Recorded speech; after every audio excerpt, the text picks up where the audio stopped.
All right, it is 5:15. Good evening, ladies and gentlemen, and welcome to this work session for the City of Prattville tonight. We'll be discussing the funding request from the Ottawa County Board of Education and all aspects of the request. Madam Clerk, will you please call the roll? Counselor Newman. Here. Counselor Jackson. Here. Counselor Chambers. Here. Counselor Merritt. Counselor Whaley. Here. Counselor Stritchett. Counselor Langley. Having a quorum present, I do call this work session to order. At this time, I know what kind of reaction we're going to get from this. At this time, the council will go into an executive session to discuss matters related to preliminary negotiations regarding economic development matters of trade or commerce that could potentially have an impact or current decisions that need to be made. We do have a letter of approval from the city attorney for this meeting, and the council will be in executive session for probably 15 minutes, maybe 20 if there's a lot of questions, but just a few minutes. And then once we reconvene, the council will continue the work session and carry forward with the corridor traffic operations and then begin the entire discussion itself. But do I hear a motion to enter into executive session? Motion by Councilor Langley. Is there a second? Second by Councilor Jackson. Madam Clerk, will you please conduct a roll call vote? Counselor Newman. Yes. Counselor Jackson. Yes. Counselor Chambers. Yes.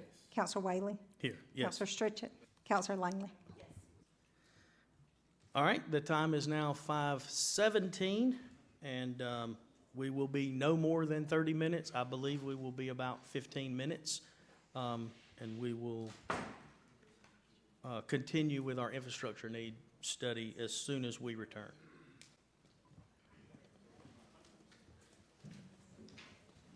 I'm not even taking my stuff. We don't have to be back here with us.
Can you still hear me? I just checked one more time.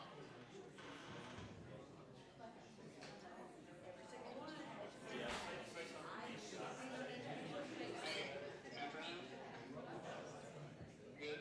We're going, this is probably a good, that way we can go through this. Give us just a second. Hey, talk again for me, Scott. Okay, test 1, 2, 3. Got it. All right, we're good now. All right, I'll just mute and then we'll hang out for a bit. Sounds good, thank you. All right. Turn it off in case he.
Where is?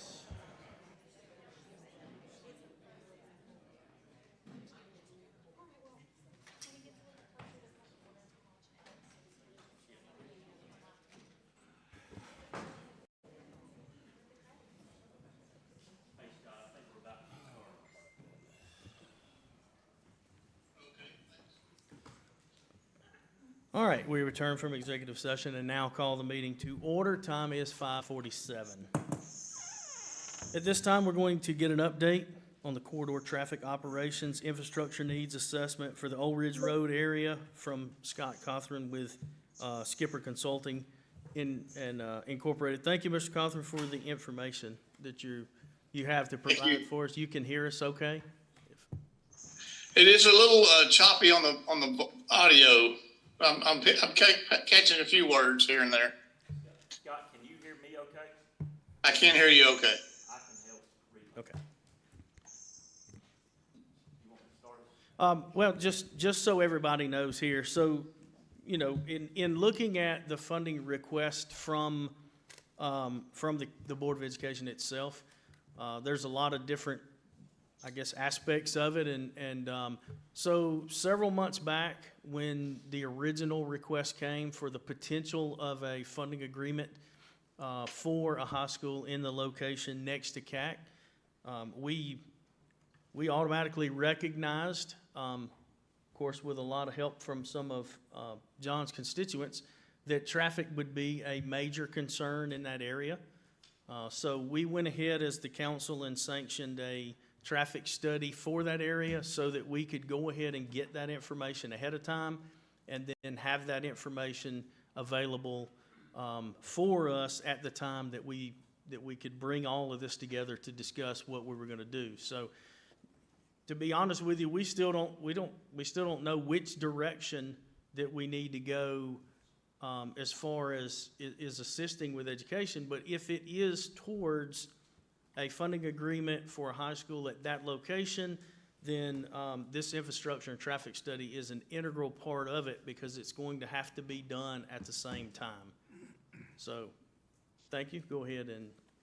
Yeah, Scott, if you don't mind, maybe just give a brief overview of the report, your findings, what all y'all looked at, and then kind of early on, I think it might be important, and if you can just describe level of service and what that means in terms of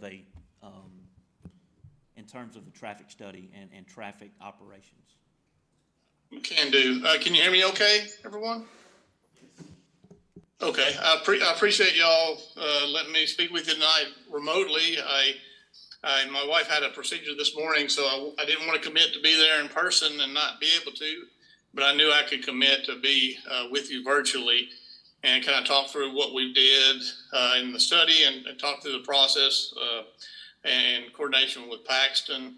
And so really what I want to do is just step through the report and highlight a few overview items of what we did, some of the data collection, the analysis, and related to level of service, like Paxton mentioned. I'll explain that.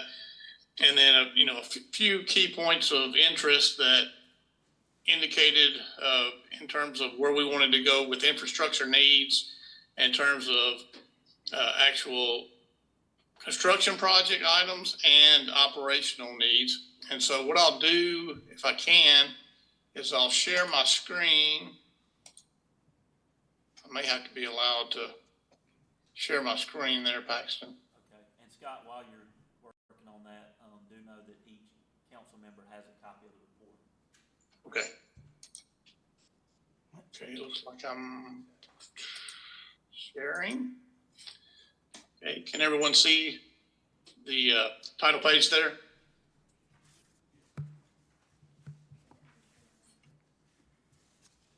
Yes, we're good, Scott. We can see it. You can see? Okay, thank you. What I'll do, like I said, I'll just step through the study. And of course, we've done several of these type studies before, and we refer to them as traffic operations and needs assessment infrastructure for a corridor of interest, and look at both the existing conditions as a baseline and also the future conditions often from general traffic growth, or if we know as in this case, that there's a proposed new traffic generator that will be added to the corridor, and understanding the implications of that.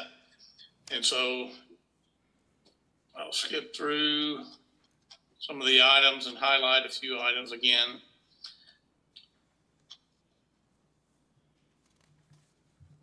So background information. So what we try to do, of course, we're not locals. We know the corridor area, but we don't know it like folks that are travel it every day. So what we want to do is get a better understanding of the corridor characteristics, and really use those as our givens in terms of a background approach on the existing conditions and then the future conditions assessment. And so what we want to do is we want to know if there's new infrastructure already in the works. And in this case, one of the key items we felt like was important to our understanding was what was going to be included in the Laney Drive extension from its current terminus point over to Old Ridge Road, and be able to leverage that where we can in our study. Look at the existing functional classification of the roadways involved, and this was a bit of an interesting item for us. Old Ridge Road is actually functionally classified as a local road. It was not, it's not included as a corridor in the travel demand model from the planning agency's perspective. So that was a little bit of a challenge in terms of knowing how to look at future traffic volumes in that regard. The corridor having a speed limit of 30 miles per hour in certain areas and 35 miles per hour in certain areas is a given we want to know. And then we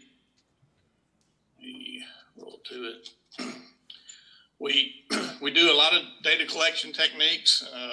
One of them is to do aerial drone photography during peak period travel times, so that we can see operationally where the conflict areas are and or the queuing characteristics. And we use that as, sort of a validation item, because we also do traffic volume counts. And so we compare and contrast to make sure that we have the normalized type traffic in place based on what we see visually from the drone photography.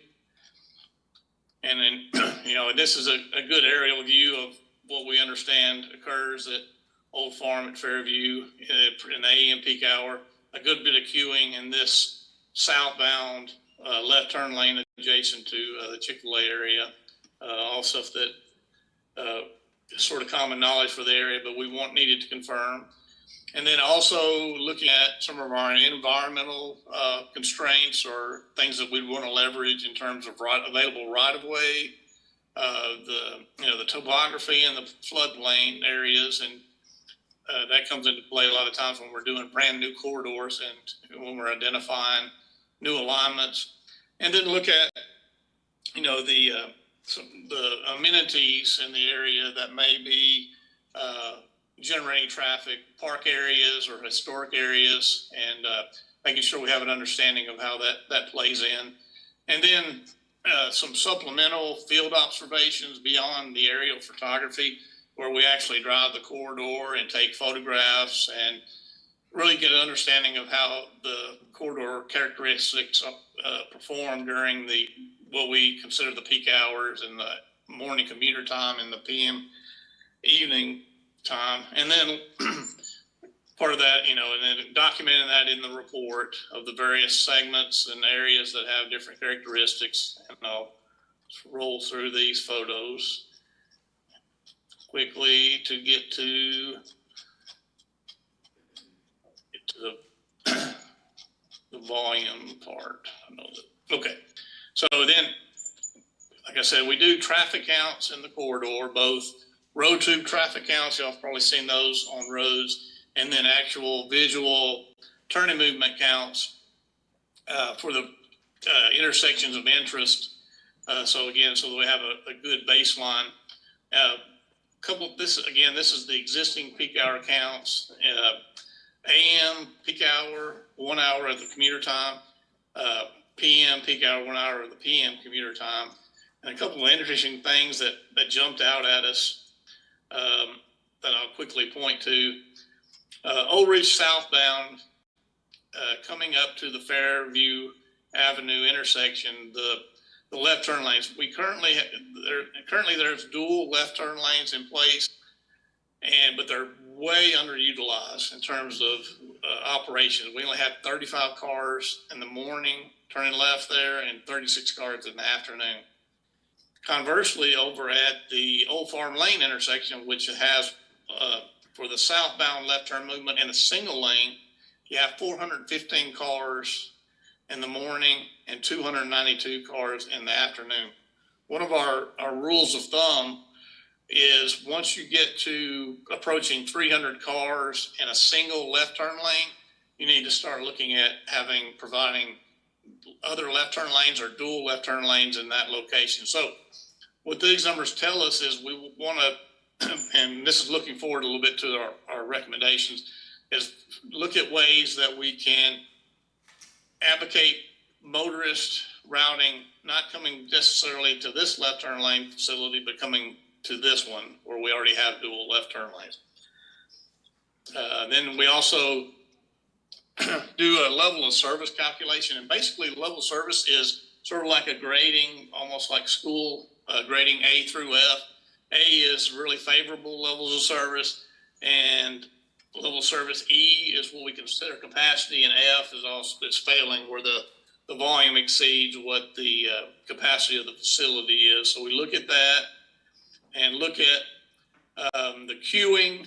What this stamp, a good example here is in let me get a good one. Okay, at the roundabout on Old Ridge at Riverton, for the southbound movement in the morning, you can expect to see 100 feet of traffic queuing throughout the peak hour is what that means. So we use that, again, all that is our baseline. And then we start looking at the future traffic demand. And in this case, we had 3 elements that we were aware of. We knew additional residential is still planned and under construction for the Glenbrook residential area for phase 9. At the time of the study, we were doing this part of the study, it was still 150 lots to be constructed, both in phase 9 and then phase 10.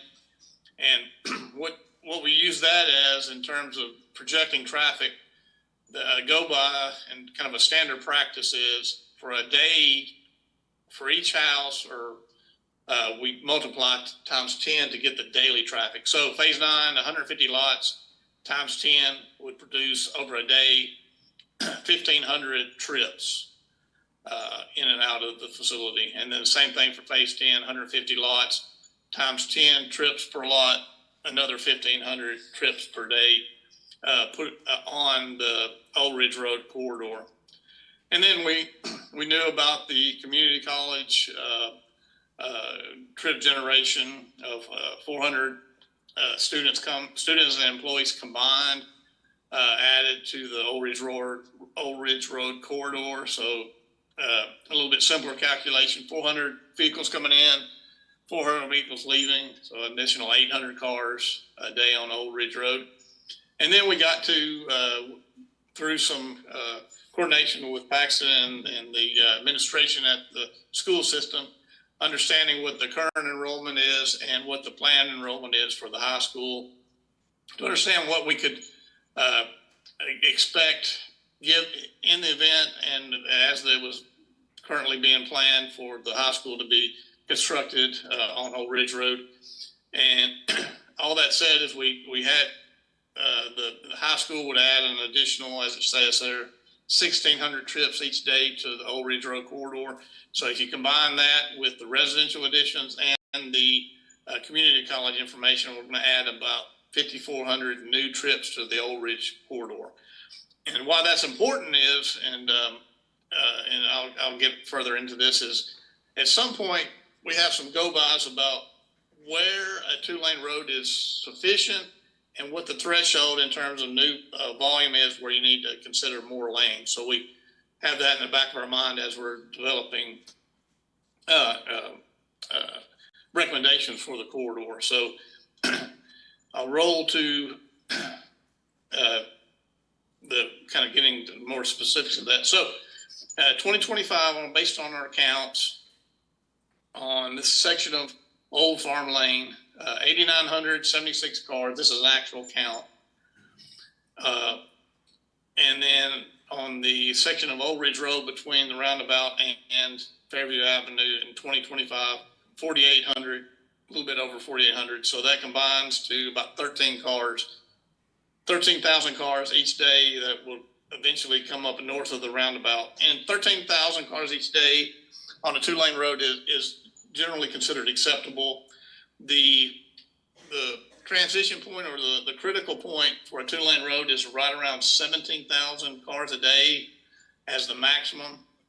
So the reason I point that out is once we add in the new residential, the community college, and then the high school traffic that we're aware of, it'll be by year 2030, considering all that stuff is in place on Old Farm Lane, we'll add an additional 1,000 cars each day on Old Farm Lane portion, and then an additional 3,200 cars per day on Old Ridge Road. So in a nutshell, if you add the 8,000 and 10,000 together, that's your 18,000. So that puts 18,000 cars each day on a 2-lane road in this section of Old Ridge Road. So it's right at the threshold of what we consider a critical element of adding additional lanes to a corridor. So all that said is we can get right to the maximum, but anything else additional development to the north is going to push us over that number. So that sort of frames our recommendations. And so ultimately, kind of moving quickly, ultimately we came up with several bullet items of recommendations. So the first one is the section of Old Ridge Road between Fairview and the proposed Laney Road roundabout. We want that to be a 5-lane cross section. And we have graphics that show this too that I'll scroll to in a moment. Northbound outside lane drops as a pass-by lane into Laney Road. Southbound outside lane is added upon the exiting the roundabout. We know about the new Laney Road connectivity into Old Ridge Road is going to be done as a roundabout. So we have included that, known that it's going to be coming as an improvement by others. And then modify the existing roundabout to a multi-lane, at least a partial multi-lane roundabout, to advocate more traffic heading south on Old Ridge Road rather than so much traffic circling the roundabout and going to the Old Farm Lane section. And then the 3-lane cross section recommendation for Old Ridge Road, that acknowledges that once all these items that we know about are in place, that you'd want to have a 3-lane cross section, which means 1 lane north, 1 lane south, and a 2-way left turn lane is how we define that between the fire station and the Bluegrass Drive. And then lastly, on the far west end of Old Ridge Road, we acknowledge that the development is getting to a point where you need turn lanes on 31 turning on to Old Ridge Road. So we have a recommendation for an added southbound left turn lane into Old Ridge Road there. And then there's some, then everything else is pretty much can stay as is. And then we do a level of service analysis for all these improvements and acknowledge that we're still within the favor. We do all those improvements with the volumes that we know are coming to the corridor. We're still in the favorable range areas of levels of service. Scott, and then Scott, real quick, we'll kind of touch on how really a level of service C is sort of average and desirable. Yes, level of service C is sort of for a peak hour, which this is a peak hour analysis. Level of service C and D are sort of the desirables. It takes into account that you get good operations. Now, it would be great to have everything at level of service A, but often it's a balancing act between operations and overbuilding a corridor. So that said, once you get to level of service E, you're sort of at the threshold of failure. It's what we call the capacity threshold. And then once you get to F, you're in the failure range. So all the improvements that I mentioned, once we implement those and do a level of service analysis, we show a couple of places at level of service E, but we're okay often for that on side street type approaches because you'd expect that. And then quickly, all that's covered in the report. And then we've got some graphics. I know Paxton said you all have the report. And so what does all those improvements look like? So let me rotate true north, sort of how it is. So what the recommendations are, again, a 3-lane cross section starting at Bluegrass, continuing south as you approach the roundabout. And then the roundabout is where we sort of aid the routing, favorable routing along Old Ridge Road to leverage our traffic signals at Fairview.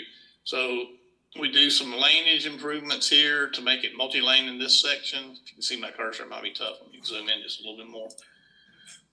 So the inside southbound left turn lane allows you to do the roundabout maneuver to Old Farm Lane. The outside new lane restricts your movement to continuing to proceed south on Old Ridge Road. Similarly, this improvement here directs the Riverton Road traffic to come south on Old Ridge Road, rather than going through the roundabout to Old Farm Lane. So what we're doing is you still get to Fairview Avenue, but you just don't go by Old Farm Lane. You go by the Riverton Road improvement. And then one of the other improvements that we noted is that we said 5-lane cross section here north of Fairview on Old Ridge Road. And so right now we terminate the outside lane northbound and tapering back in. What we would like to do, and we've chatted about this, I know this is sort of late in the game, so, and Laney Drive improvements are sort of underway.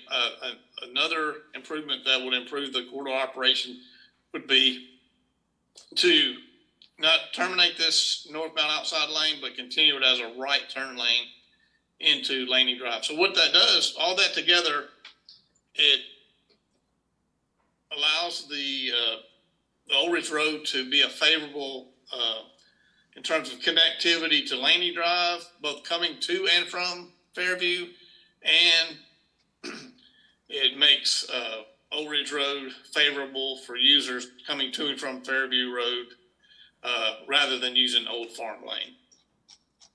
Let's see. And then the last improvement that of course, we mentioned was this shows conceptually on 31, a southbound left turn lane, dedicated left turn lane to facilitate traffic coming to and from Old Ridge Road via the 31 access. And then the last parts of the report are more detailed drawings of the bigger drawing, just zoomed in a bit. So with that, I can answer any questions of where we're at, or if Paxton, if there's something specifically you want me to discuss. Yeah, thank you, Scott. I know that a lot of information on the corridor itself, but just to go ahead and give you this information, email I sent back on April 23rd, I've looked at it, had another consultant look at it. We estimate anywhere from $7 to $8 million for these recommended improvements. That does not include, just to be very clear, that does not include the piece on Highway 31. That piece is not included in this number that was sent. And I guess with that, I can help relay any questions y'all may have to Scott. I think it's kind of hard for him to hear with the microphone.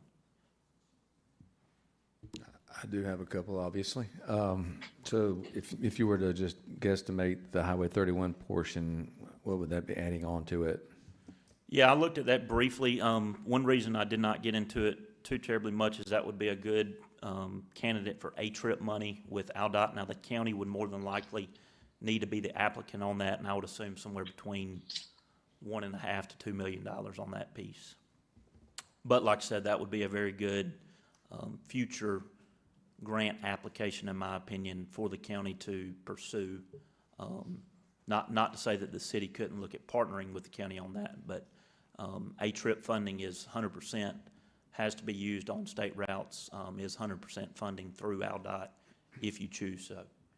So, I have, you know, No, but you can go ahead. I was gonna ask a question. That road, Old Ridge to 31 is a shared road with the county and the city. We don't own That, the road all the way around. That's correct. If you split it from Fairview all the way to 31, it's probably, this is just a guess here, not exact, but probably 60-40, 60% city, 40% county. We are about to do a paving project from Hamilton to 31, and that stretch is 50-50, pretty much dead even split. So, and the county's improving, are they paving that road now, right now too, right? I mean, between the city and the county, it's gonna be paved to 31. From just about Highway 31 to, just for conversation purposes, Hamilton Lane. It won't go all the way up to Hamilton, but while we're right here. Is there- And yes, that split is near about 50-50. So, if, I feel like it, again, we've got this shared responsibility between the county and the city on this, where would it benefit us to try to take control of this entirety of this road for future?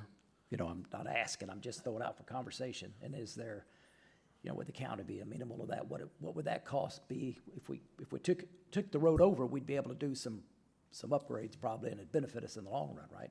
I mean, I don't really know how to answer that question. I think that's up to the council as a whole, whether they want to entertain taking over full maintenance of that road. Now, one thing that I do believe is important to note that Scott touched on briefly is Old Ridge Road is classified as a local road, not a collector road. well, that's why I was thinking if we were talking about being able to take that aspect over of the road, then we could take control of it, and then we could move it along, and then it would, you know, be better suited for some federal funding or some state funding or things like that. I know we'd have to put money into it, but it looks like it's becoming part of our bailiwick at this point.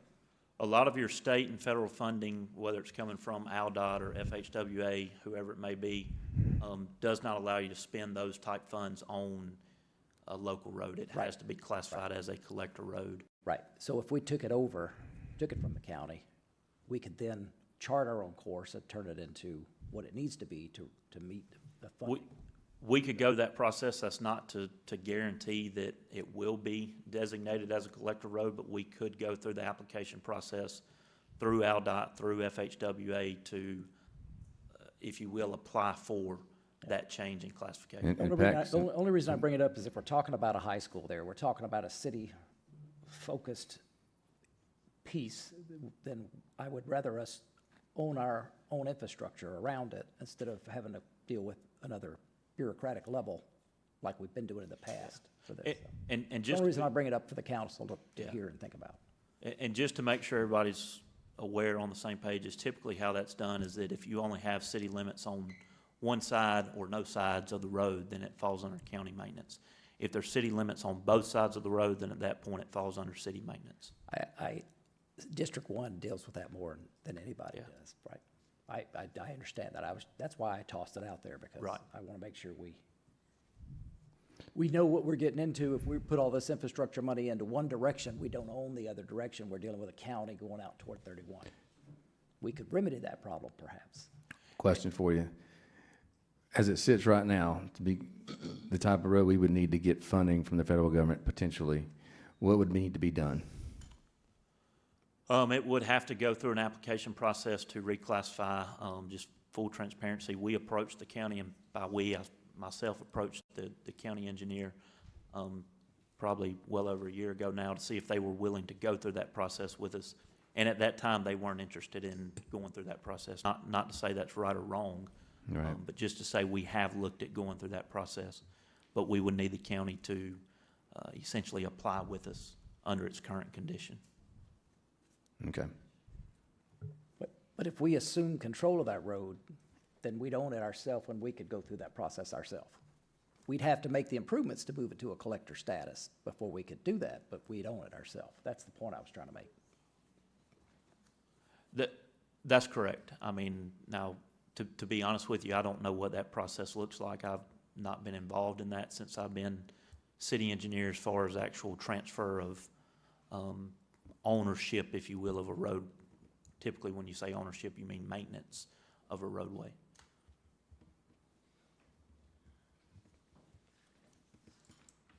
Well, I would ask, what do you think as far as the importance of it being classified properly? Either way this thing would go, what's the importance of that? I do believe that Old Ridge Road is to the point where it needs to be classified as a collector road.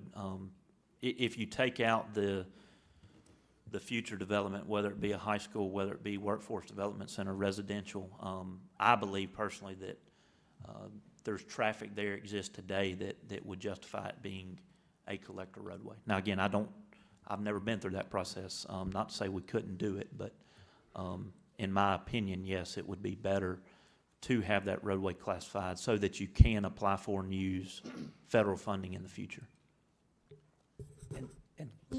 And right now on the planning committee meeting, we just had Phase 10 Glenbrook is going into place, so they're gonna be putting more houses back in there that are gonna feed out. That's why I bring that up, that taking that road, the city's almost paramount for the city to get some kind of control over it, move it along instead of waiting on the county. So I do have, this may be more for Skipper than you, Paxton, a couple, but, you know, with a lot of the constituents reaching out, and obviously, yes, they do feel strongly about the need right now for infrastructure, whether we have a school there or not. Maybe you or Skipper can speak to, if the school is ultimately built somewhere else and it's not built there, would the improvement still be needed? Scott, I don't know, did you hear any of that, Scott? I did, whether the improvements would still be needed if the school came or did not come, correct? Yes. I think the improvements at the roundabout and the 3-lane cross section, well, the improvements at the roundabout of having a multi-lane roundabout, at least a portion of the roundabout being multi-lane with some of the infrastructure that I guess nudges the traffic to Old Ridge Road off of Old Farm Lane. And so what that does is it inherently, as I mentioned, doesn't put so much demand on Old Farm Lane, particularly at that signalized intersection. It brings it over to the Old Ridge Road at Fairview. And keep in mind, there's a lot of developable land still to happen on Old Farm Lane. So we haven't even considered that in the demand need for the future. Say the school doesn't come, but there's something similar here that develops that gives you just as much volume for the corridor. So my suggestion, agreed, would be pursue it being upgraded in terms of functional classification, and then at least on the front end as a traffic operational improvement, doing these multi-lane roundabout improvements here to nudge traffic to use Old Ridge Road over Old Farm Lane, and then any of the other things would be sort of gravy on top of that. So would you say what we're doing or the studies presenting to us is what it would take to get us to where we need to be right now versus are we planning ahead and trying to get ahead of this infrastructure? I'm sorry, that part broke up a little bit. Yeah, Scott, so I think, and correct me if I'm wrong, is the recommendations that you provided in your report, are those for current day, as far as the traffic exists currently, or does that take into account the future addition of a possible high school in the location? Both. The roundabout improvements would be beneficial today to nudge traffic to go down Old Ridge Road rather than Old Farm Lane. If the school comes, then all the improvements are sort of a slam dunk need to get you to just be able to handle that. That said, you'd have enough infrastructure in place to handle any additional improvements to the north in terms of new residential and things. Once you get to the 3-lane cross section with the roundabout, multi-lane, you've got a good bit of capacity to spare, I should say, for additional improvements to the north beyond the high school and the residential that we know about. If that answered the question. Yeah, I just want to make sure we're not playing from behind. I'd like, if we're going to do some infrastructure, to be ready and have something for potential growth down the road versus we're just, status quo. And I guess the last question I would have for you is, in regards to your opinion, professional opinion after this study, the location of the proposed school, do you feel like that would be a good location based on your traffic study and your infrastructure study? In terms of its placement in the corridor as a new high school? Yes, sir. Yeah, if we were looking at this clean slate, this would probably not be the top on our list as a corridor for a high school included in terms of its placement within the school district, because we do a lot of school operations and on design team efforts with the schools development. In terms of its placement, in terms of the zone and the residential element that you would, Old Ridge Road would become a collector to and from the high school. So it would have what the residents in the area may consider as a lot of cut-through traffic, that they're having to handle all the school traffic that they didn't have to handle before. So, and all that said, it would not be the top on our list. We would think there would be, and we've had this discussion internal with Mr. Skipper, Daryl Skipper, and others in our firm, that it would not be our top of our list for high school locating in the corridor as compared to other items, other places. Of course, we don't know if there are viable other locations, but that's sort of our gut thought on that.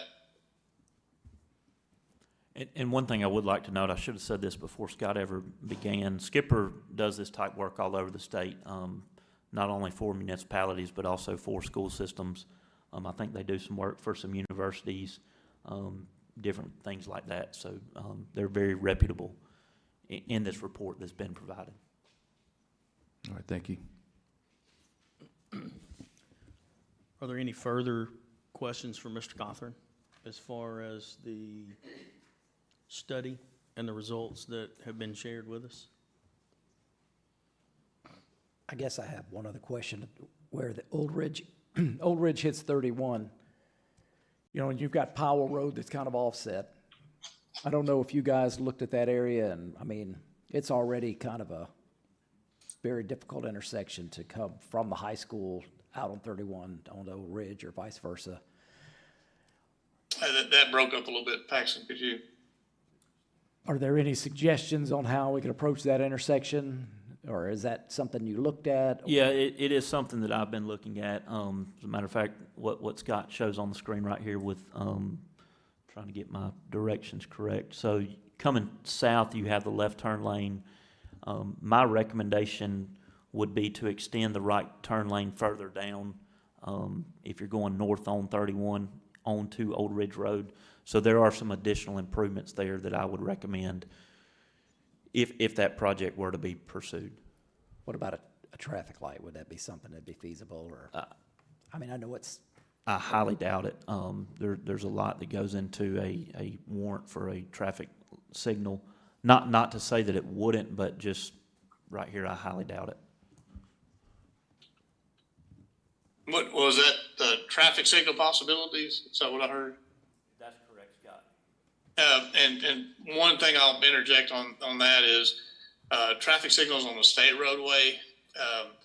AlDOT's pretty rigid on, they want it to warrant, quote unquote warrant, and they're under direction in terms of warranting the signals. It has to be a need throughout the day, about a high volume need for 8 hours of a typical day.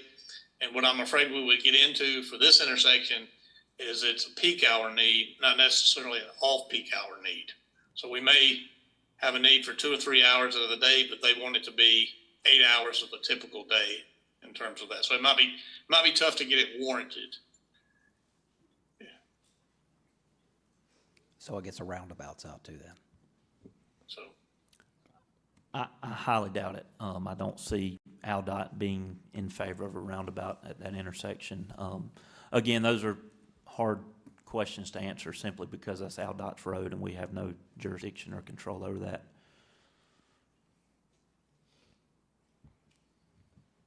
All right. Any further questions for Mr. Cawthorn? One thing I would like to go back to, just to be extremely clear on the number that I threw out a minute ago, somewhere in the neighborhood of $7 to $8 million. Just keep in mind that we're trying to account in that number of, it's more than just pavement and markings. There's utilities that come into play. There's a whole number of factors when you're trying to estimate a project like this on the front end. $7 to $8 million is, in a way, a wild guess until you get into surveying and design work. There's a lot of unknowns, so I do want to make sure that we're clear on that when we're looking at that number, we're trying to take into account utility relocations and everything that may come along with it. Okay. All right. Well, Mr. Cawthorn, we would like to thank you for meeting with us and providing the information that was in the study. We have a copy of the study, and thank you for that. I know we'll spend some time looking through that, and that will be an important piece of the puzzle as we try to figure out where we're moving in the future. So thank you for participating with us, and we appreciate your time. thank you so much. Thank you. Bye. All right, so we're now going to go into the portion where we're going to open up the floor for discussion from counselors. I would like to, after having had some conversations, just go and I want to go ahead and read for us the email that I received from Mr. Woodfin, just clarifying what the actual ask is from him, and I assume the board as well. He says here he wanted to take a minute to clarify exactly what is being requested. As you recall, during my initial presentation to the council, I provided a document outlining several funding options. At the time, I stated that the primary question we need answered is this: what amount, if any, would the council feel comfortable allocating for education?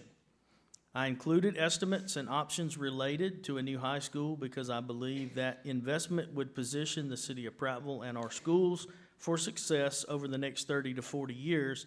However, I also understand that cost is significant. What the board and I need clarity from the council on is a clear dollar amount that the council is comfortable allocating for education.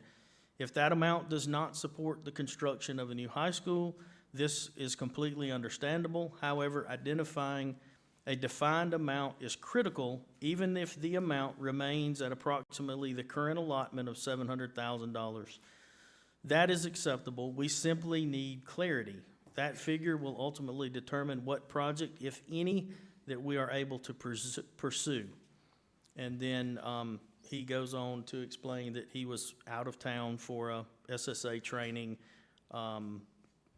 And so, being that this was a work session, he has presented that information to us already and then clarified the need, the request of the ask of him and the board itself. We discussed that, and I told him that I didn't feel like there was a need for him to come back early just to reiterate the information that he's already given us. So he's clarified what the ask is there. So at this time, if you feel so inclined, we will open the floor for discussion from the council. Councilor Chambers. Yes, sir. I'd just like to make a quick opening statement. I prepared. First, I want to be clear that I do support education, and I support our students, and I support finding a solution to the facility needs facing our community. I believe something needs to be done. The growth we are experiencing is real, and the challenges facing our school system are real. The question before us is not whether action is needed, but what action is the right action and what role Prattville should play in making it happen. I appreciate the work the Board of Education has done to identify these needs and begin planning for the future. I also recognize that this discussion is about more than just a building. It's about educational opportunities, workforce development, career and technical education, and preparing students for success after graduation. The board has indicated that decisions regarding future facilities need to be made in the near future, and I understand the importance of that timeline. However, if the city is being asked to consider a long-term financial commitment of this magnitude, we have a responsibility to fully understand what we are being asked to support before making that commitment. Based on that information presented publicly, and Councilor Wade pretty much mentioned it, but we're discussing a project that could cost approximately $150 million before infrastructure, with the board contributing approximately $30 million in bonding capacity. That means partnerships will be necessary if this project is going to move forward. I want Prattville to be part of that solution, and I am hopeful that every entity that benefits from a strong school system will be willing to participate in that effort. At the same time, I believe we have a responsibility to evaluate all reasonable long-term options before any other commitments are made, including whether a public or a city Prattville City school system should be studied as part of the process. So for me tonight, it's about establishing a process. What information do we still need? What questions need to be answered? What analysis should be completed? What role each partner will be playing? And what can the city realistically and responsibly afford? That is why I have spoken with Council President Whaley and other members of this council about the idea of bringing the City Council, Board of Education, County Commission, and other stakeholders together for a joint public discussion. A project of this magnitude deserves a transparent conversation where everyone can hear the same information, ask questions, and better understand the expectations of each partner. My goal is not to delay a decision. My goal is to make sure we make the informed decision. I look forward to the discussion and to working together to identify the best path forward for our students, taxpayers, and future of our community. Thank you. Yeah, I'll Councilor talk. Stritchik. Sure, I'll talk. I didn't prepare anything. It's not what I do. I come off the cuff and from the heart, and I don't even use AI for some of my conversations. But yeah, I've talked to Lyman a couple of times. I go home to a former Board of Education member. I hear all sorts of things. A conversation with Mr. Woodfin, he and I seem to be a lot on the same page with a lot of things as far as timeline, you know, how soon, do we have another meeting? We're doing studies. We've done a lot of studies, y'all, and they're not cheap. So we've had a lot of studies. Something's got to happen. Not yesterday, something needs to happen. You know, I read on social media, everyone, there's pros and cons to all this. There's pros and cons to everything. It's a ton of money, and it's a long-term responsibility. I hear things, well, brick and mortar isn't going to educate your child any better. Well, it could. I mean, we don't know the technologies. We don't know the improvements that a new school would bring as far as, you know, having other people from other communities want to move the problem, as far as military, professionals, white collar, what type of growth. The mayor always says, since I've been doing this, there's growth, there's good growth, and there's bad growth. So does a new facility bring good growth? I think so. I look at things simply on a much smaller scale with our athletic department here in Prattville. Some of the things in Mr. Bourne's in the back tonight, and what they've done with the facilities at the high school. Just in a year, it's got kids around our state going, yeah, I think I'd like to go to Prattville now. Now, they're not academically challenged. Some of them could be. I don't know. I don't know these kids, but they want to be a part of something because of our facilities. So nice facilities do help. You know, I know a lot of these teachers in their school system. We have remarkable teachers. We have remarkable administrators. We have principals, assistant principals who work tirelessly I mean, my wife was a school teacher here. My goodness, the hours she put in teaching little 5-year-olds to teach them how to read and what she did, just to see the talent that she taught with and the talent that's still here in this community. Now, the talent that educated most of us on this dais, I may be the exception to the rule. These boys are a lot smarter than I am. But they educated my children here in Prattville, Alabama. They all have advanced degrees. They didn't have to go to a private school. They're Watauga County tax-paying children who went to school here, and they're proud to be Prattville Lions. So a facility, is it necessary on the surface? Maybe not. But would it help us? Yeah, it'd help us. It'd help us all. Find the money. Can we float that huge bond? I don't know. I mean, we have our money man here tonight. But the simple questions, the two simple questions I think Mr. Woodfin and I discussed is, tell us something. If we want to go toward a city school system, hey, I have no issues with that whatsoever. I really don't. I think it's possible, perhaps. We want to stay, the three county high schools or whatever, and we can all help our citizens here, because that's our job, then I'm for that too. But he needs to know something. Y'all need to know something. These people need to know something. All y'all at home need to know something really soon. But the simple question is, what can we afford? Now, can we afford $6 million a year on a bond? I don't know. That's for Daniel and the experts, the money folks. Maybe it's a conversation. Daniel, I don't know. Daniel has talked with Ms. Poe. I know that there's all kind of moving parts here. I don't know what the county commissions said they could do or stepped up to do. I doubt it's very much. That's just how it works out. We know we're the purse. We're the purse that carries the county for a lot of things. The city of Prattville. All residents, y'all pay your taxes. You shop here. We got a tricky situation. We got Elmore County, we're in Watauga County, but we're in the city of Prattville. So you look at that, and there's so many integral things that we need to look at to bring in revenue. But y'all need an answer, and we need to decide, can we partially help or fully help? I don't know. But I think this conversation tonight needs to eventually come to a stop. We've been talking about this for a long time. Some of y'all know, Marcus knows. We had discussions 10 years ago. How can we help? And here we are. We put it up to a vote a couple different times. The majority of the county residents didn't want to increase ad valorem. But if you look at the numbers, the people within the city limits, they wanted to increase the ad valorem.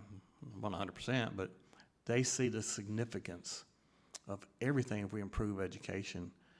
It doesn't take a rocket science. It doesn't take me or anybody else to go, well, if your education's good, your city's going to be good. Everybody knows that. Anybody with half a brain knows if you have a quality education system, you're going to have a quality community. But it does help. It helps with economic development. It helps with what lives in Prattville, Alabama. It's crucial. And if that's that's a new high school here or there, wherever it goes, then to me it's a good thing. I think the current one was in '78. We just got rid of a Watauga County High School as a kindergarten. That thing was, I think Daniel Pratt may have been around when that thing was around. It's so old, but it's beautiful inside. But also the assets. I'm not a lawyer either. I just, one of the conversations I had with Mr. Woodfin, okay, and I was telling the gang earlier, hypotheticals, I hate hypotheticals, but this is a hypothetical. Schools built, cities carrying the weight, and we would. Y'all know that. We're carrying the load. So you do consolidate down to 4, maybe 5 schools because of this new school. So your current assets, what do we do with those? Does the city have any scratch in that game? Because we're carrying the load here. If we wanted that kindergarten, if this does go to fruition, maybe we should have the kindergarten. There's give and take. We just can't go, hey, this is all us. Y'all are involved, citizens are involved, and that's why I'm glad we're streaming now tonight. I mean, I've been getting lit up, we've all been getting lit up text and, you know, and emails. There's not a perfect answer, obviously, but, you know, we have to support our schools and we have to support our school system. It is crucial. But, you know, I yield back to our finance department and what's doable and conversations on this PO and over there with you guys and the folks at the county. There's got to be a way to find some funding for all this. I mean, is it going to happen tonight? No, we're going to go, okay, here's y'all's check. Y'all have a nice evening. No, there's still a lot of conversations still to be had. And I know y'all are tired of hearing that. I'm tired of hearing that. Most of us up here that I'm aware of are tired of hearing that. We've been discussing. We go to your place, y'all come to our place, go have coffee, whatever you want. But good Lord, let's make a decision. Let's make it soon, one way or the other, for the betterment of our children, our community, and all of our citizens. Some people are going to get their feelings hurt. We're going to get angry people no matter what we do. I know the 7 of us are going to feel the wrath. But we ran for these jobs to look out for our citizens and our future. And this is a generational decision. We're at a crossroad that, you know, we're not filling a pothole or buying a lawnmower. We're talking about something that's going to be generational for the city of Prattville and this county. So it's very crucial. So we need all the information we can gather. So we need to take a deep breath, my opinion, and let's go to the table once again and have another hard conversation with everybody involved. Take up some more time, but this is very important. And so I'm open to my colleagues, their suggestions and their ideas, and everyone in this room, everybody at home. We want to hear from you. This is going to be tough. It's the moment right now, y'all, so let us know. And reach out to your city councilor, your county commissioner, and just tell them how important this is. You don't have to reach out to your board of education members. They know. You don't have to reach out to Mr. Woodfin. He knows. Reach out to your commissioners and your city councilors. And heck, you got an idea? Someone like has a Benjamin Franklin moment? I know what we can do. Let's hear it. I'm open for suggestions. I don't have any answers. I don't have hardly any answers. I don't think any of us up here do. But we want to find that answer. We truly do. All 7 of us, I know, truly want to improve education in this city and in this county. Help us to get there. So that's all I got. Councilman Newman? So I'm going to use the hybrid method. I like to do research and have notes and speak from the heart as well. So I'm going to do a little bit of both of that. You remember when Daniel Pratt came back here and he stood up on top of Gin Shop Hill and he looked down and he said, I want to build a nice retirement community here. No, he did not say that. He did not. What he said was, I have a vision. And that vision was, I want to build a manufacturing facility here and I want to make some stuff. So he started out on that hand on economic development. And then he said, I need to train people to be able to work in that facility. I need to be able to have people educated to build the roads and build the stuff. And he started a school. Economic development and education are hand in hand. And then houses are built. And then people move in. And then people live there. And then we have parks. And then we improve our roads. And then we continue to do that. I have a vision, all right? And my vision is that Prattville, now I graduated from Prattville High School. My mom graduated from Watauga County High School in '64. My uncle taught at this school. Robert and I graduated from the same high school, same year. I got skin in the game here, and I love my town, and I can see, so I joined the Army in '84, and '88 I had my first child, and I've had children go through Department of Defense school systems. They've graduated, 2 of them graduated from high school in Blount County, Alabama. They've been through Washington State, they've been through New York, they've been through Georgia, they went through Germany. I've had 2 that graduated out in McKinney, Texas and Tennessee, and I got the last one graduated from Prattville High School right here. I've had kids through all kinds of school systems. We have so much potential here. What I see is Prattville going to a nimble and quick, reflexive, reactive city school system where we take a level of bureaucracy out and we're able to chart our own course. I think we've become lopsided, and I don't mean that in a derogatory way. We have grown, when I graduated from here, Prattmont was uptown, right? Where Rule King is, I worked at the Food World, that was it. That was 31 was it, right? The interstate was way out there, and there was nothing between here and there. Growing into Elmore County's compounded our problem. Our economic engine sits in that county, and our money can't go to where it needs to go to keep our symbiotic relationship together like it used to be. It's created a complexity level to it. And that's what we've all been trying to figure out, how to work around that, because education dollars in the city of Prattville go to Elmore County. They're building a tech center, they're doing some other stuff, and God love them. But it doesn't help our situation. So we have got to, in my opinion, disconnect from Autauga County so that we can then thrive, and Autauga County can then thrive. And the only problem we have is we've got to figure out where the money comes from. So when we start looking at the money side of things, all of the money that we make on the Elmore County side, those education dollars are spoken for, and it's convoluted as to what we get if we disconnect and stand our own district up, and those are the things we've been going round and round and round and round and round about on the back end. I know we haven't had the meetings on the front end as necessarily, but we've been trying to figure that out. I've met with Mr. Woodfin many times. I've met with several other board members, the county board, the school board. I've talked with Mr. Chambliss on this, as well. I mean, it's complex. If the county line went to the interstate, we probably wouldn't even be sitting here having the same discussion, because our money would be going into the school system, and we'd be where we'd still be leveled out. 60% of Autauga County's kids are in the city limits of Prattville. 2% are in the Elmore County school system, but all that money goes that direction. I think it's $1 million goes their way that could come our way. This is where our problem is. We've got to figure out a revenue stream. Since I've moved back home over the last 4 years, this has been on top of mind. The first thing I did when I saw the disconnect with the high school not being in the city limits was walk it through. I went right to the school board, I went right to the planning commission, I brought it to the mayor, brought it to the council. Everybody agreed it needs to be done. I'm gonna mention right now, there's $355,000, I think it's, we cut to the SRO budget that we pay to the Prattville Police Department, covers the salaries for the SRO annually, that we take out of that penny. I say one of the first things I'm going to recommend right now, and I'm throwing out as a working idea, is we put that money into the city budget. We pull it out of our city funds, and that money stays with the county right there. So there's that $1.2 million.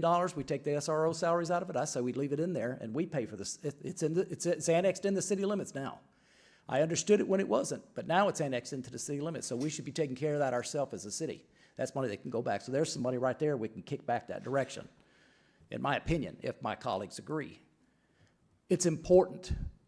It's important that we get this together for the city. It's important that we connect with our military community, maybe not a full-blown high school out there at the community college, maybe an annex or a wing that we can use for the same purpose. I mean, Prattville High School's been there since 1979. Upper Kingston hasn't had any kind of road modifications. It's due for road modifications. We've got 40 other acres out there, I believe, that we could use to build another school. It would need more road modifications.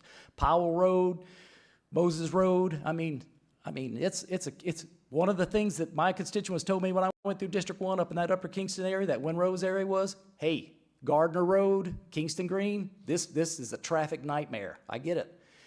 And it's already a traffic nightmare at Glenbrook. My brother lives over there. I sometimes go visit Mr. Chambers. I lived over there in Ashton Oak Drive for about a year while we were building our house in District 1. It's a mess. It's a mess already. So, I mean, the infrastructure requirements, we just heard the dollar amount. And I'm already concerned we're about to do the same thing on the end of Doster Road. And I've already asked my constituents to look that over, because if we do what we want to do out there, we're doing the same thing. We're letting the developer come in, put houses in before they get the infrastructure straight, and then we end up having to pay on the back end. So I'm trying to address all those things. But on the education side, we need a reflexive, nimble, quick city school that we can manage, we can monitor our money, we can chart our own course, we can do our own thing, and that's the vision I see. Tied into the military community, I think it's a great idea Mr. Woodfin has. I think Prattville would benefit from it. We just have to find the money, and I hope we can, because I want to unbuckle and let the county thrive. I know they've got that northern area up there, up around Marbury, that's about to bust wide open, and I want Autauga County to thrive just as much as the city does. So, I mean, you know, these are all the things that we have to figure out and work around. And I mean, if I had $100 million, I'd give it to us right now. I don't have it. But I don't want to sign up for a 30-year lease payment for $130 million, and then when dynamics change in 5 or 10 years, I can't unbuckle, and I don't want to lease the car when I could buy the car. So I got to make sure that I know what my income is, and my pay raises might be over the next, my cost of living increases, all those things. So, I mean, that's what we're all struggling with it. And like Councilor Stritch said, there's not one person up here that doesn't want our school system, whether it's city-run or county-run, to thrive. We're just trying to figure out how to make it happen, and it's a complex situation. So we will help. I just don't know how much we can help it yet. But there's some money right there I found with the SRO dollar amount that I think we should, we're looking at that penny coming up. I want to my recommendation is going to be to cut that money back over to the school system, and we can fund our own police salaries within the city. And, that's my pitch. So. Counselor Jackson? Yeah, I just want to go ahead and, since we're talking about money, we're going to turn the show over to the money man, Daniel Oakley himself. But we sent over an email to Daniel the other day, and I just want to read over some of the questions so that he'll present the information. I think it's important that the public knows what these questions were and his response so that we'll have a better idea where we are financially. The first question was education reserve balance. We need the current balance of the education reserve account, projected balance as of September 30th, 2026. Education reserve disbursements since adoption of the education allocation funding plan on May 2nd, 2023. Please provide total amount dispersed by the Autauga County Board of Ed, to the Central Alabama Community College for miscellaneous education expenditures, total amount expended for school resource officers. In addition, please provide annual amount distributed to the ACBOE by fiscal year, amount distributed to CAC by fiscal year, amount distributed through the miscellaneous education category by fiscal year. Current education allocation funding plan.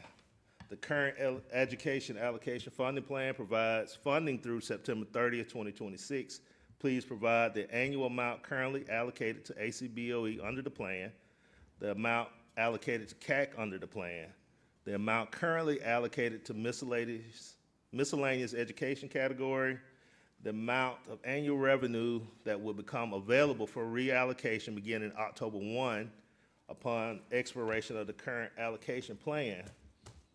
The miscellaneous education allocation. Please provide current balance associated with the miscellaneous allocation category, a listing of expenditures funded from that category since May 2nd, 2023, any current commitments or obligations against those funds.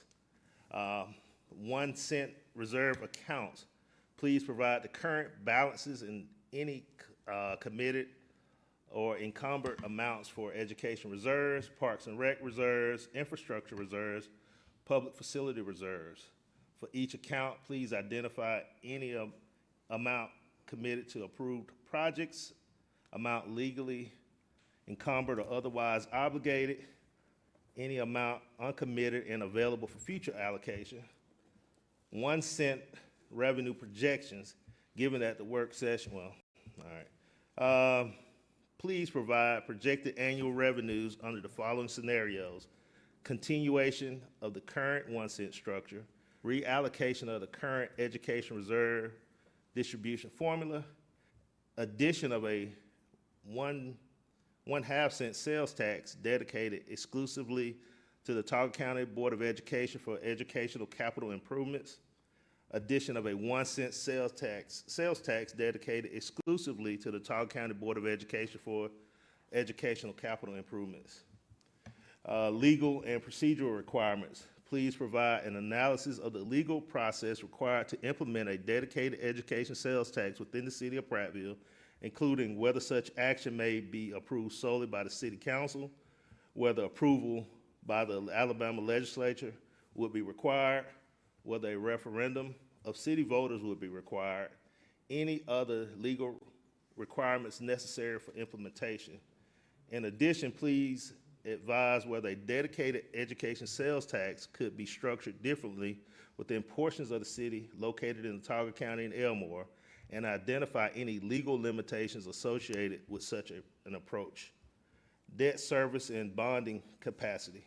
Please provide current annual debt service obligations funded by 1 cent sales tax revenues, if any, a list of outstanding debt obligations secured by or supported through the 1 cent sales tax revenue, the city's estimated bonding capacity should the council consider a future education-related capital project partnership. These are the questions. I know Daniel sent over some of these, sent over a response to us over the weekend, and we appreciate him coming in on Saturday to get these done for us. Of course, the legal questions were not, I don't think you're an attorney, are you? Okay, not today. You didn't sleep at a Holiday Inn Express last night, did you? Okay, so I think he has the answer, so we're gonna turn this over to him right now. Sure. So I'm going to run through this fairly quickly, and I think Councilor Jackson just wants these numbers kind of in there for the record. The councilors have these numbers and can kind of analyze them. We can talk about them too.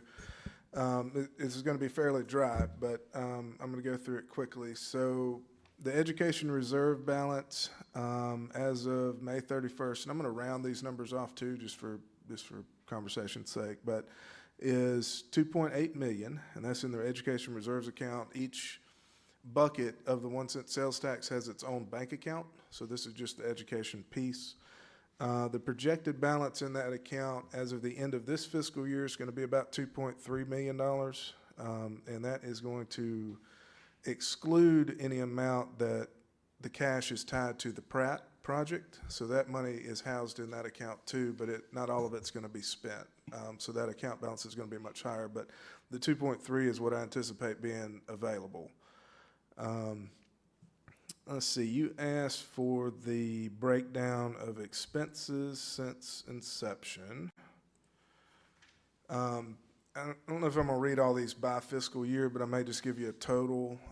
So these are the education 1 cent payments that have been made for the Autauga County Board of Education. The total since inception is about 4.2 million. The Central Alabama Community College, the total out of this bucket is about 2.4 million. There was some money initially upfront paid in addition to that I think it was paid out of the public facilities bucket, but I can't remember exactly how much it was. The city and the county split, I think, $4 million, 65, 35, something like that. So school resource officers, the value of that to date has been a little over $1 million. The Pratt expenses for the Autauga County Heritage Association has totaled about $19,000 so far. The miscellaneous expenses have totaled about $65,000. Most of those all are related to the library repairs. They look to all be related to the library repairs. I could go back to the questions. So the current allocation funding plan for education, so these are kind of budgeted numbers from this current fiscal year. It's roughly $700,000 in cash that we budgeted to pay towards the Autauga County Board of Education. We also have an in-kind service that we're providing that's valued at roughly $355,000 for the school resource officers. Central Alabama Community College, their allocation was budgeted at about $527,000. And the miscellaneous category, we have budgeted $400,000 a year for 5 years for the Pratt project. And then the miscellaneous, kind of everything that's left, is about $127,000 that has not been allocated or assigned. It just kind of accumulates in that bank account. The amount that would be available out of this bucket for reallocation on October 1st of this current year is $1.7 million. And after the Pratt project rolls off, after 9/30 of 2029, that number grows to 2.1 million. Current balance associated with miscellaneous education account, I project to be about 2.3 million at the end of this fiscal year. That's kind of available. It's accumulated and it's available and has not been allocated yet, and it excludes the Pratt.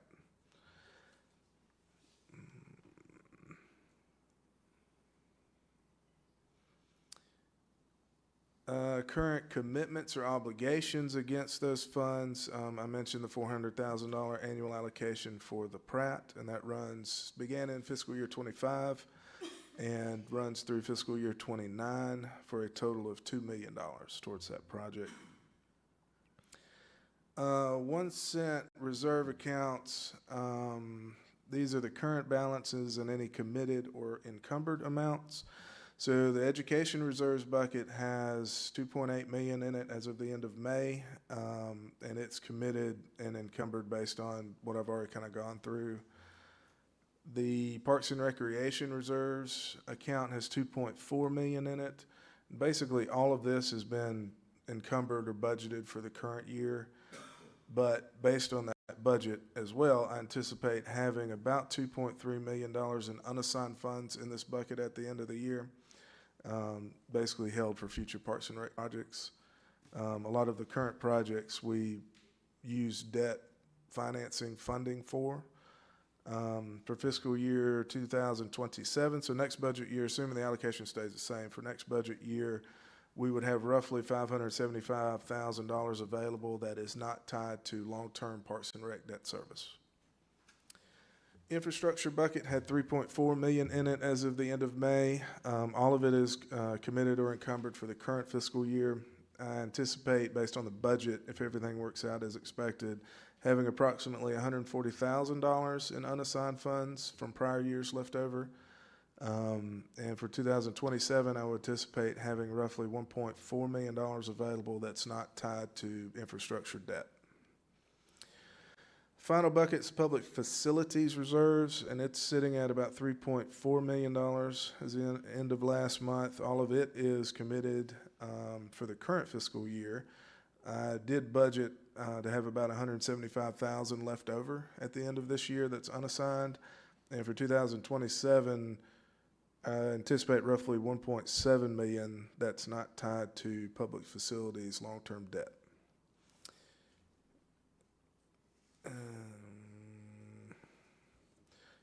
All right, so you also asked for the amount of 1 cent, the projects that go with each kind of bucket. And we do put that information in our annual budget presentation. So the things, and I may skim some of these, but I'll just read them. So the Parks and Recreation budget for the current year, fiscal year 26 budget, in the Parks and Recreation bucket, we have to pay long-term debt service for the 2022A and 2022B and the 2022, a portion of the 2025 general obligation warrant. So all that's debt service. And then we also have a slew of projects that we have in there, from the restroom at Whetstone to the bathroom remodel at Doster Center, the pool sand filters, Miller Park playground upgrade, Miller Park path upgrade, Pratt Park path upgrade, Pratt Park playground fence, Cooters Pond parking lights, Mill Creek concrete work, Mill Creek lighting project, Cooters Pond volleyball court, Whetstone parking resurfacing, and the Whetstone bathroom renovation. The education bucket, we have our Central Alabama Community College piece. We have our Board of Education school resource officers, our Board of Education cash allocation, and the Pratt. And for infrastructure, we have a slew of CWSRF loan payments, as well as a portion of the 2025 general obligation warrants. And then in addition to those, we have some projects with really three aspects of the McQueen Smith expansion project. The Court Street work that was done, the downtown ADA sidewalks that was done, the A-Trip 2 project at Highway 82 and Highway 31, the TAP projects at Sheila Boulevard, Janice Street, and Thames, And then there's another one through the state at Selma Highway, McGriff, and Washington Ferry. The MPO Carbon Reduction Grant for the East Main Street sidewalks, I believe. And then, let's see, Industrial Access Road for Bowen Way, that was part of the Owens Corning project. Gardner Road and Rolling Hills. MPO paving at Sheila Boulevard and also on 4th Street. And then the CDBG project at College Heights for that paving. And then we did supplement the gas tax fund for the kind of set amount that we like to put in there each year. If the amount of revenue budgeted in the gas tax fund is not sufficient for our projections or what we want to put aside, then the general fund kind of supplements it. So we supplemented it $33,000. And then there are 3 kind of savings accounts that we started for this fiscal year.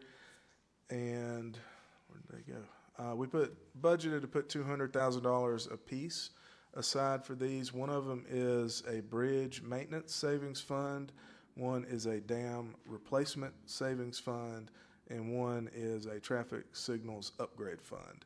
And I think the street committee's had a few conversations about traffic signals and some of the lighting and things like that. On Fairview, I know, which was going to be very expensive. But so that's the infrastructure bucket. The remaining buckets are public facilities.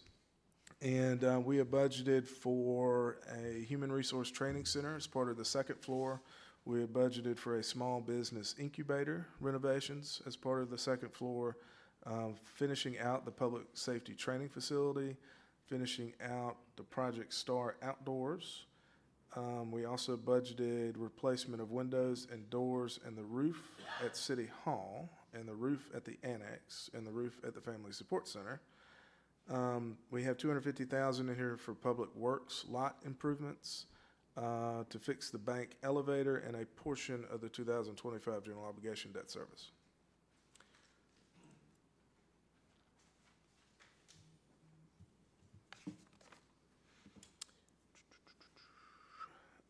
So we put a few scenarios in here. So if we kept status quo on the 1 cent structure, we've kind of gone through how that looks currently. Reallocation of the current education reserves distribution formula, obviously that's going to vary based upon, I need some guidance in terms of what you guys may want, but we can plug numbers in. Addition of a 1/2 cent sales tax dedicated exclusively to the ACBOE. The value of a 1/2 cent sales tax citywide is about $4.7 million, and the value of a whole penny is about $9.4 million. Let's see. So current annual debt service obligations funded by the 1 cent buckets.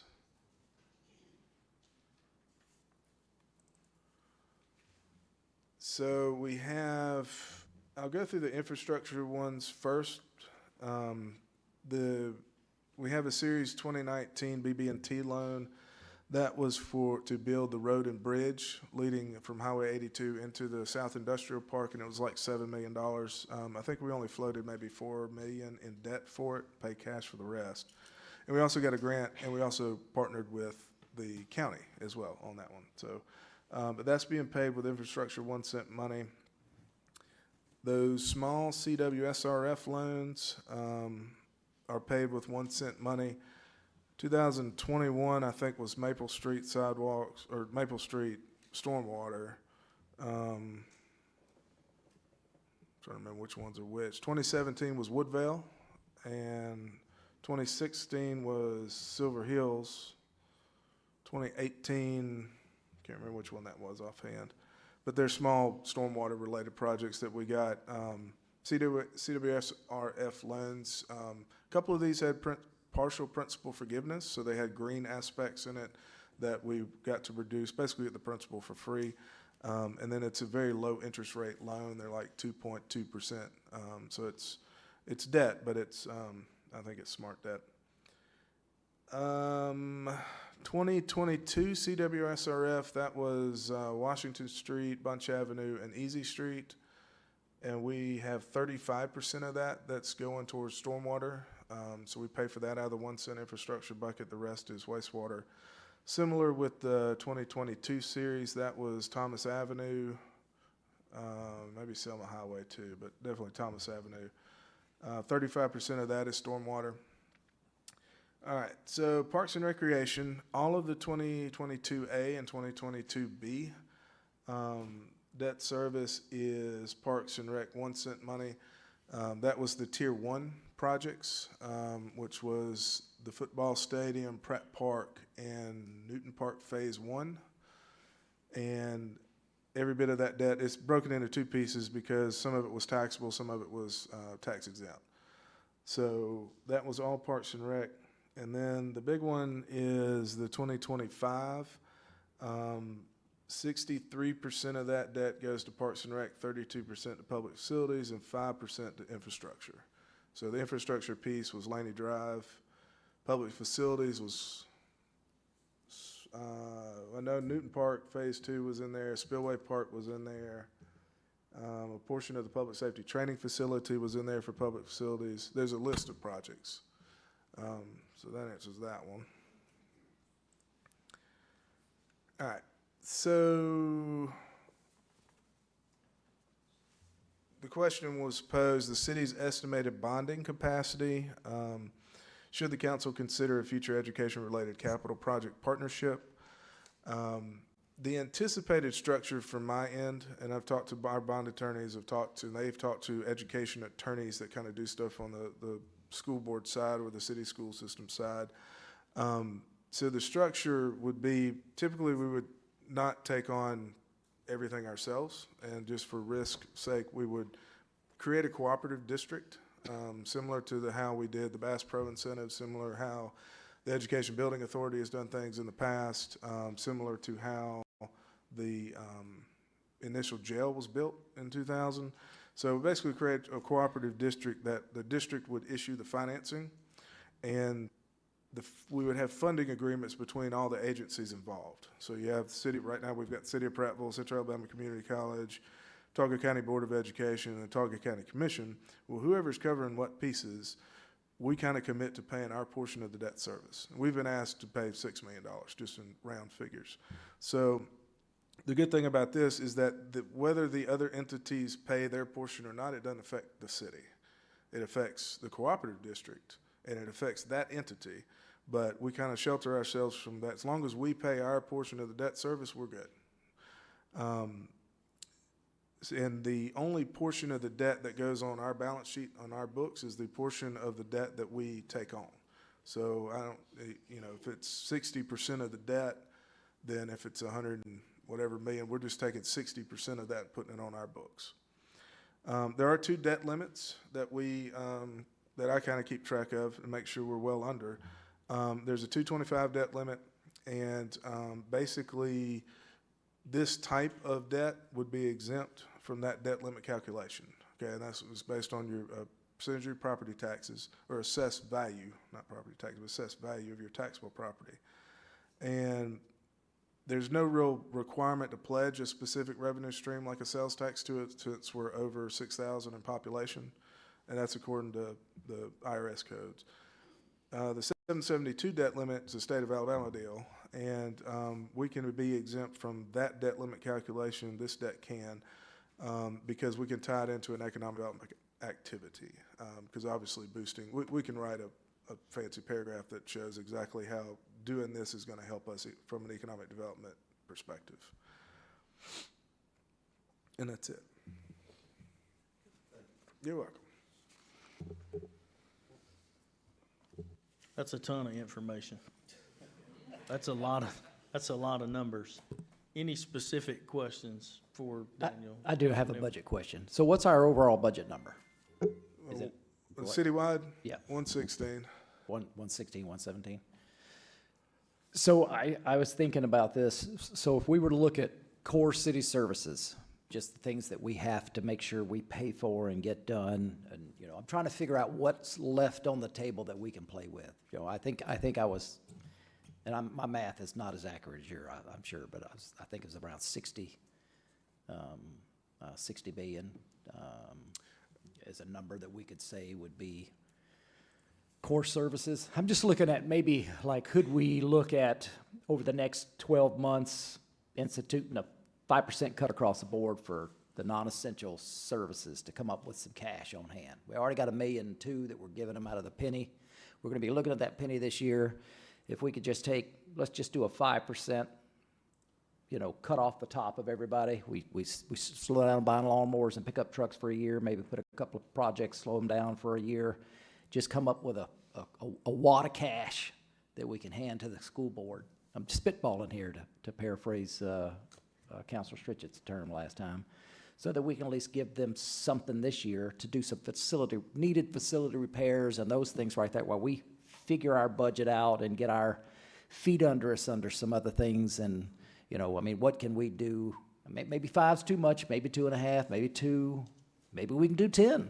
I'm just spitballing here, but something where we cut some numbers off the top, off the core. What do we have on hand that's not tied up that we can look at, that we can, each department, when they do their budget, if they have excess funds, it goes into a pool that they roll forward, right? So Some of them, yeah, FDR money. right, yeah. so if we looked at those and said, we're gonna take 5% off the top this year for you, you'll still be able to make your mark on your budget for the most part, because you have a little bit overage every year. We can just take that overage even, something to come up with some cash that we can push to the County Board of Education on top of what we give them, so we can look our penny over, look our budget over, and get our feet under us, and then figure out what we're gonna do next year. At least we're giving them some kind of an answer. We're telling them something. We're giving them some money to do some needed facility repairs that they need to, those type of things. I'm just tossing it out there since it's a work session. Y'all, at this time I'll mute. You tell me if I'm an idiot or not. Well, I think that, it bothers me that we are obviously where we are right now, because these decisions we should have been proactive about planning, because this does not come as at any surprise. But I think what our teachers need and what our admin needs is to know that we are behind you, and we are going to make this happen. We've got to figure out how, and time is of the essence. Our timetable may not be your timetable, because I know your timetable was really 10 years ago. And we are losing great teachers, great admin every single week, because we as a community have not stood behind our education system for the past 15 years. And, when my girls graduated from Prattville High School, and there was never a question of, are we going to send them to private school?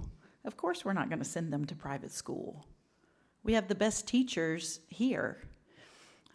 Their friends were here.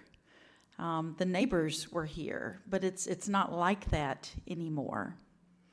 And my fear is we don't want to get caught into the kicking it down the road. And I think, Wade, what you're trying to do and what you're trying to say, I appreciate that, because you're trying to take some action of some sort now. The action that we need to take, we are not able to take that tonight. And I think what you guys have heard from Mr. Oakley is, it disgusts me, honestly, that 1 cent is committed, and I don't know the word that you use, but it's committed all over the place for quite some time. And so we're going to have to come up with a way to make this happen. And, the city school system, that's certainly something that we need to talk about, because obviously a lot of our tax dollars and our money goes to Elmore County because of the way we're structured. But I do want you guys to know that, it's not on your timeline, and I understand that. But I think as a council, we are absolutely committed to doing everything we can. But I do think that, we do need to tighten our belt in some areas.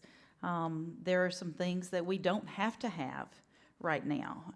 We've been on a spending spree for quite some time, and our priorities, in my personal opinion, have not been where they need to be.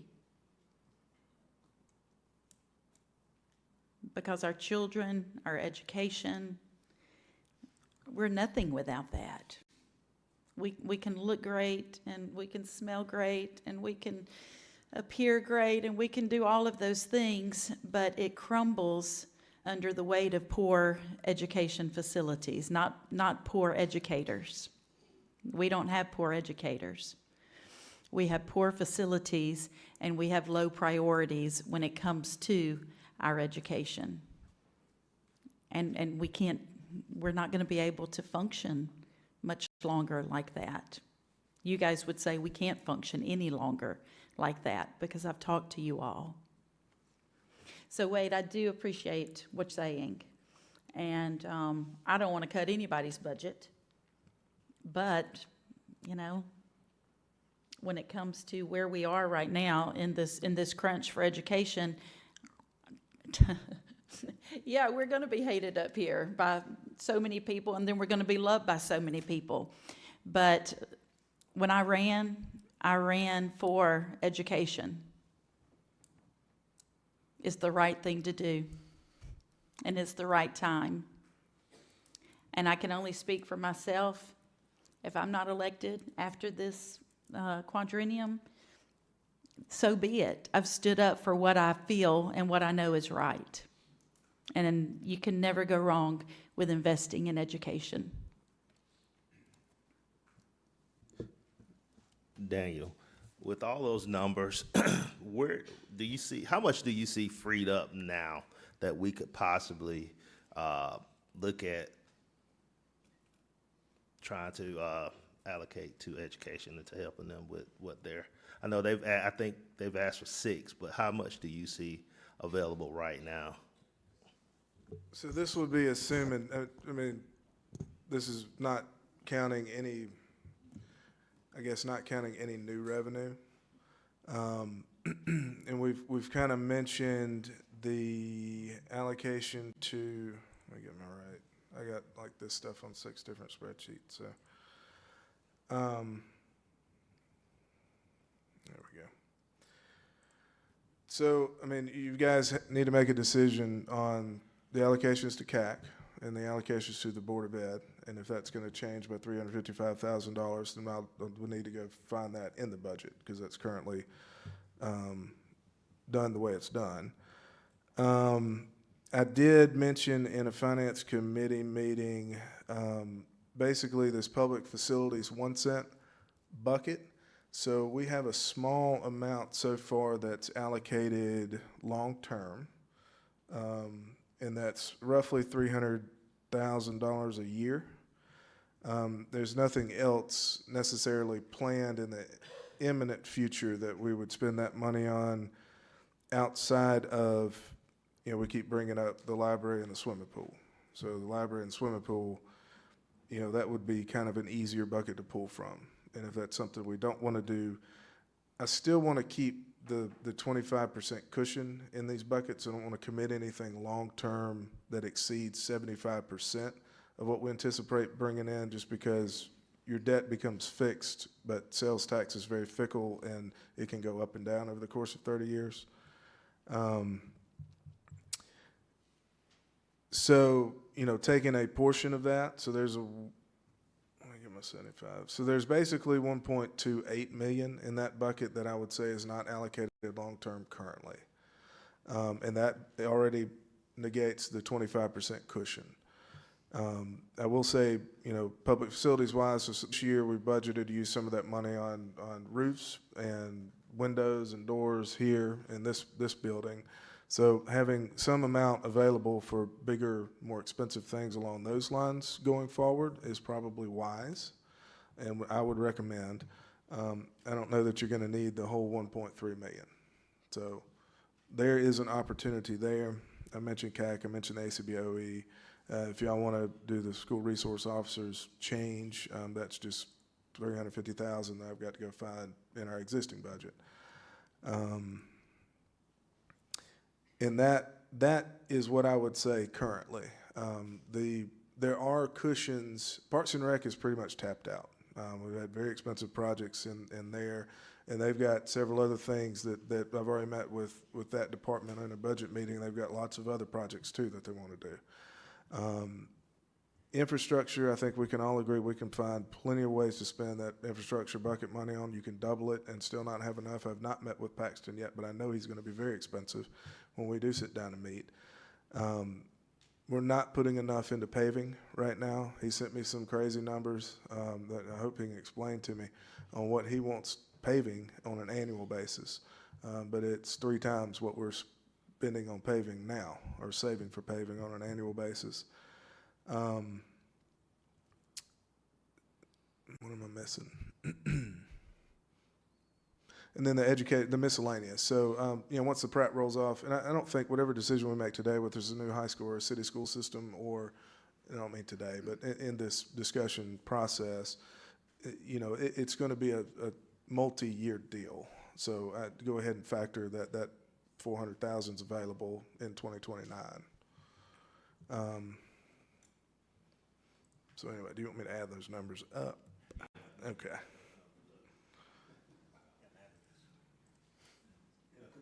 And it's important because I know back in 2021 when we decided to not allow the 1 penny to sunset, I think we initially had 3 buckets, if I'm not mistaken. I think we were looking at Parks and Rec, infrastructure, and education. And I think facilities was the one that we ended up adding kind of late. But initially, it was supposed to be, that 1 penny was supposed to be split into thirds, with Parks and Rec, infrastructure, and education. So I don't know if it's a possibility that we can go back and redo the structuring of the 1 penny with the education reallocation coming up in 2026. Do we look at facilities and see what we could possibly do with that? Just make sure before I say that I've got the right numbers. All right, so keeping education, this would be to we're just talking, keep education, the ACBOE's allocation the same, plus adding back the SROs, which you mentioned. CAC, the Pratt, and the public facilities bucket, that's about just under 3.3 million. So that's over halfway there to the pitch. How much? 3.3, just under that.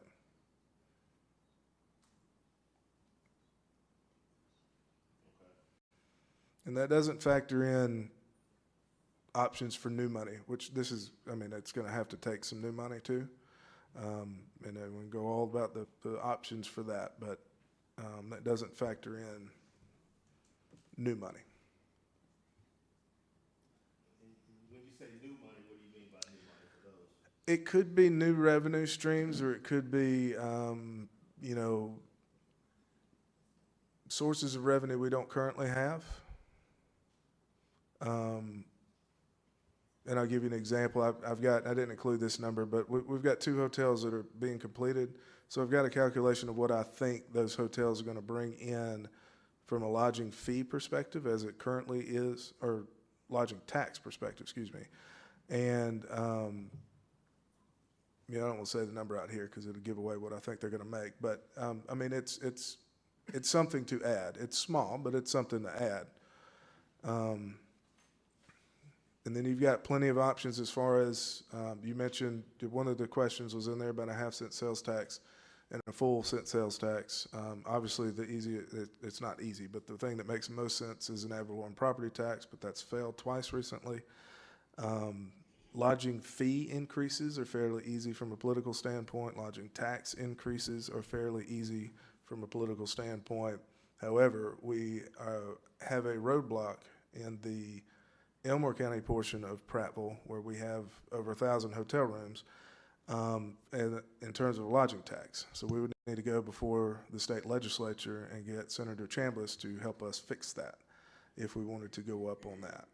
Because we're currently in an agreement, in a levelized lodging tax agreement with all of Elmore County. Lodging fees we can increase just by council action on your own.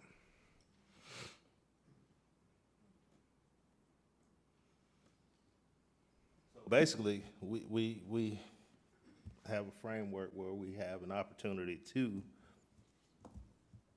Well, I think we can get there, okay. but I'm gonna need some help, I don't know how, I'm gonna need some help. Well, we got a Waffle House coming, so that ought to help a lot. I'll be, You are gonna be there, you know that, and Banksville. one I didn't mention, if I could throw this in there really quickly. So, we also have an opportunity to go, it would require help from Senator Chambliss and our delegation in the House, to even up the sales tax. Watauga County's passed a half-cent sales tax that now the sales tax across the city of Prattville is uneven again, to go to the Elmore County side and even up that sales tax, and that's a source of new revenue. And that's a valuable source of new revenue. The estimate on that's almost $1 million a year. Because We can't take action on that until legislation. Yes. Get back in. And it would need to start pretty soon, as far as getting that local legislation drafted. And we're gonna have to have some conversations with our Elmore County friends too. They're gonna have to agree to it, so. And we just have to have conversations with them. So I got, Daniel- oh, sorry. Daniel, what about we had talked before about impact fees for education, and there are municipalities in Alabama that do that with, approximately 2,500 new houses being built over the next 5, 6, 7 years.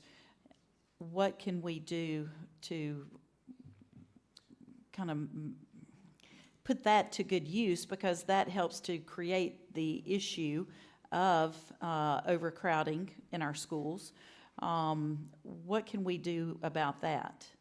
Yes, so Councilor Langley, you had pitched that to me probably a few months ago now. And I don't have an amount to throw out there because it's gonna be based on the value of those building permits that come in, so I don't really have an amount to give you, but I did do some research on how administratively you can do that. And those things can be charged on new development. And government infrastructure does include public schools. So that is in some Attorney General's opinion somewhere that I saw. It cannot exceed 1% of the estimated fair value of a new development.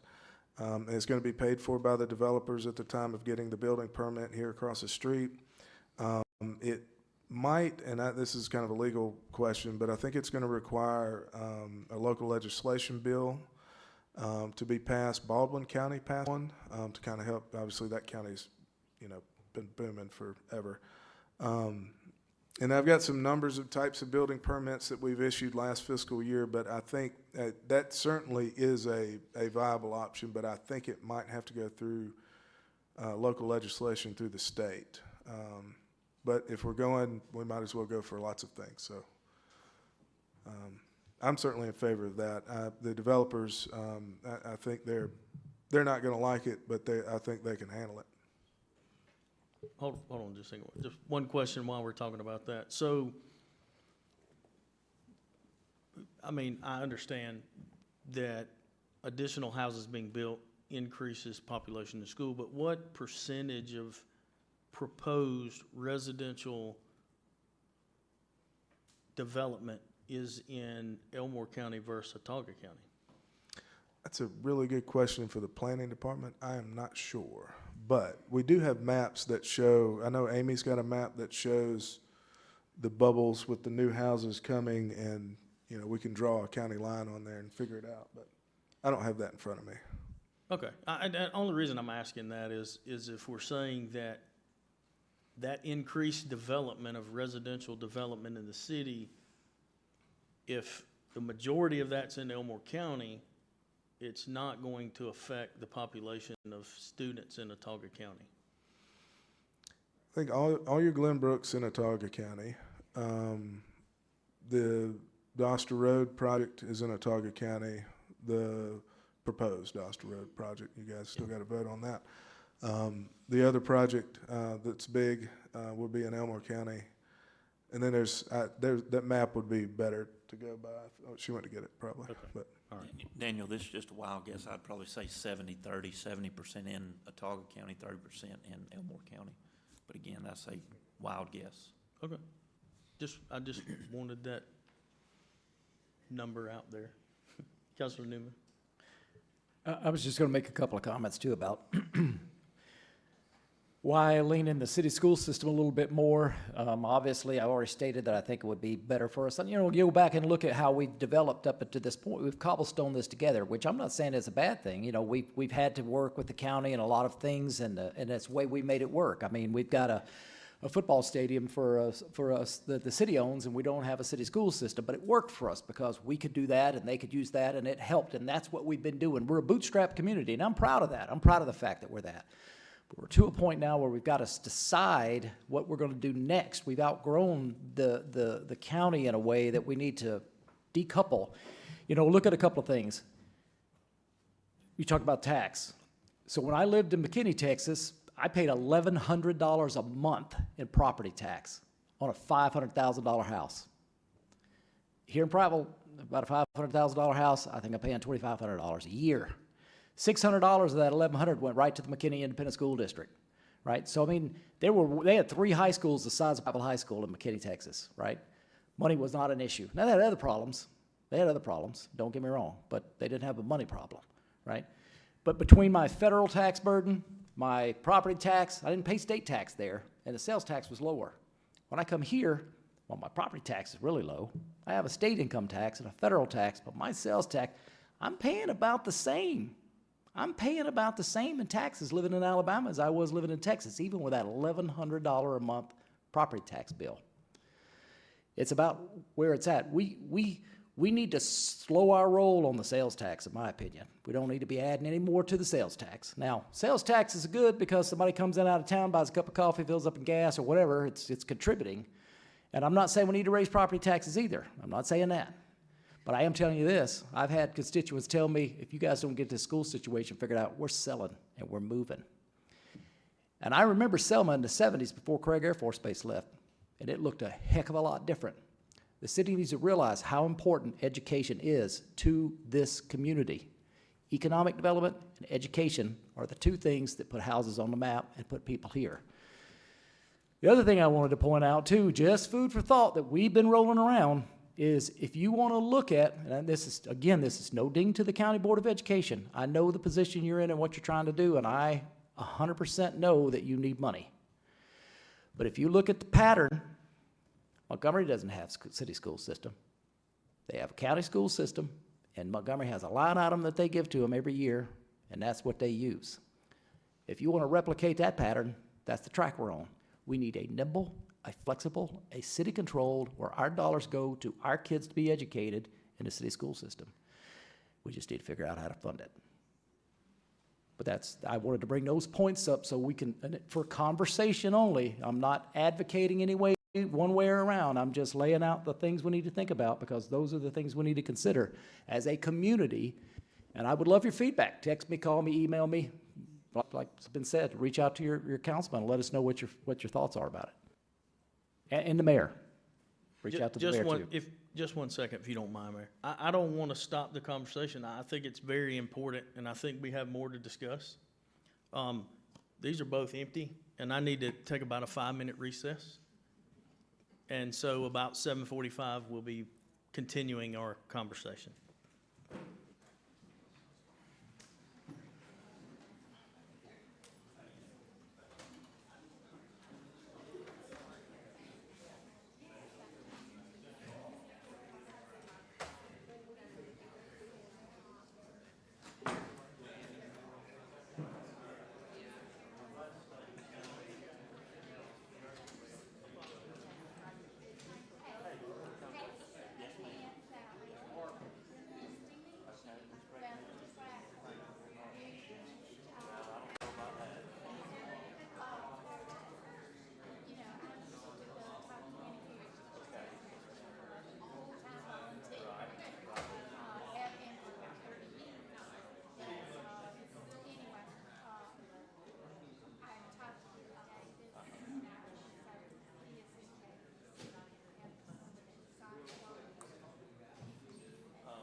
How you doing, Doc?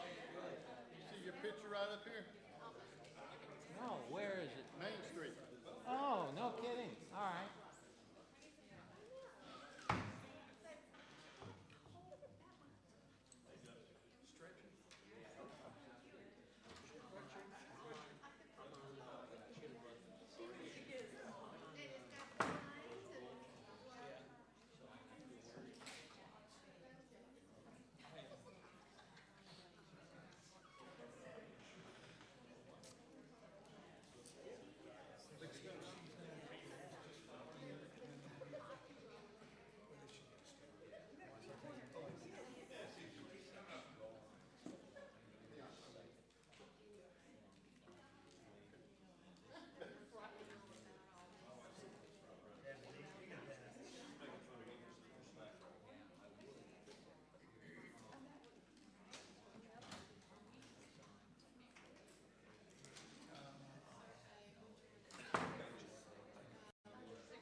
All right. It is 7:48, not 7:45. But we are, I know the mayor had some comments, but I don't know that we're finished with our comments, so we have some others. You ready, Councilor Fidget? Anyway, so hey, welcome back, everybody. Hope you enjoyed your break and got refreshed, feel better now, and ready to jump back in all this. Back to the revenues and ways to approach it. And Wade, you brought up something earlier about the departments and tightening their belts and all. I think for us as a body to approach that, we probably should have open conversations with our department heads. You know, each department brings in different types of revenue, some more so than others. Some of them know their head count, some of them know what equipment they're going to need. So I'm not in favor of saying, okay, and I know you're spitballing, okay, 5% across the board or whatever percent. We all have committees. We need to have conversations with those department heads and say, hey, you know, is there anything in your fiscal year coming up that you could give up to help? Maybe they can, maybe they can't. As far as the schools or whatever, I don't want to give up any of our city services. I don't want to give up our first responders. I mean, there are things that the city needs, and this shouldn't be about that. There should be ways to find revenue, but I'm not in favor of just across the board a percentage to say, hey, this is what you're going to have to give up. They would do their day in, day out activities, and they know what they need and don't need. So let's have those conversations, I think, with the department heads first. I would like to address the issue as far as budget cuts as well. And I'm going to address it from someone who's had to put together the budget for one of the largest departments in the city. And I'm speaking from past experience, but I can tell you that nothing has changed from that. And thankfully, Daniel's in here, and he can help me with a couple numbers off the top of his head. Nothing I'm holding you to, but when we start talking about budgets for city services, I stated in my statement last council meeting that I am not, understand the importance of education. I know we've talked about additional revenue sources, and that I'm good with. I'm good with doing whatever has to be done, making whatever hard decision has to be made, and taking the consequences on myself as far as additional revenue to help fund education. I'm fine with that. I'm not open to anything that might reduce or limit the ability of our departments to provide the service at the level that they are currently provided. And I know it was just like Robert and you stated, spitballing, and I get that, but Daniel, and I used to know the percentage off the top of my head, but let's say fire department or police department. The largest percentage of that budget is going to be salaries and wages and benefits, by far. So we know we're not going to cut 5% of the budget. Because essentially, if we're cutting 5% across the board, we're cutting 5% of salaries, wages, and benefits as well.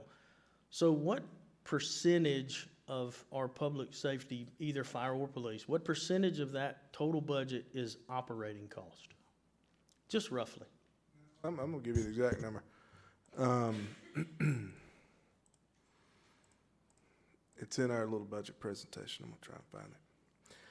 All right, so you said, I've got the general fund. Let me go back and find the general fund. So sanitation was roughly 40%. You asked for operating? Operating portion of either fire or police, doesn't matter. Well, I've got it for the general fund overall, but Okay, well, operating for general fund overall, it's gonna be about the same, but it's about 25%.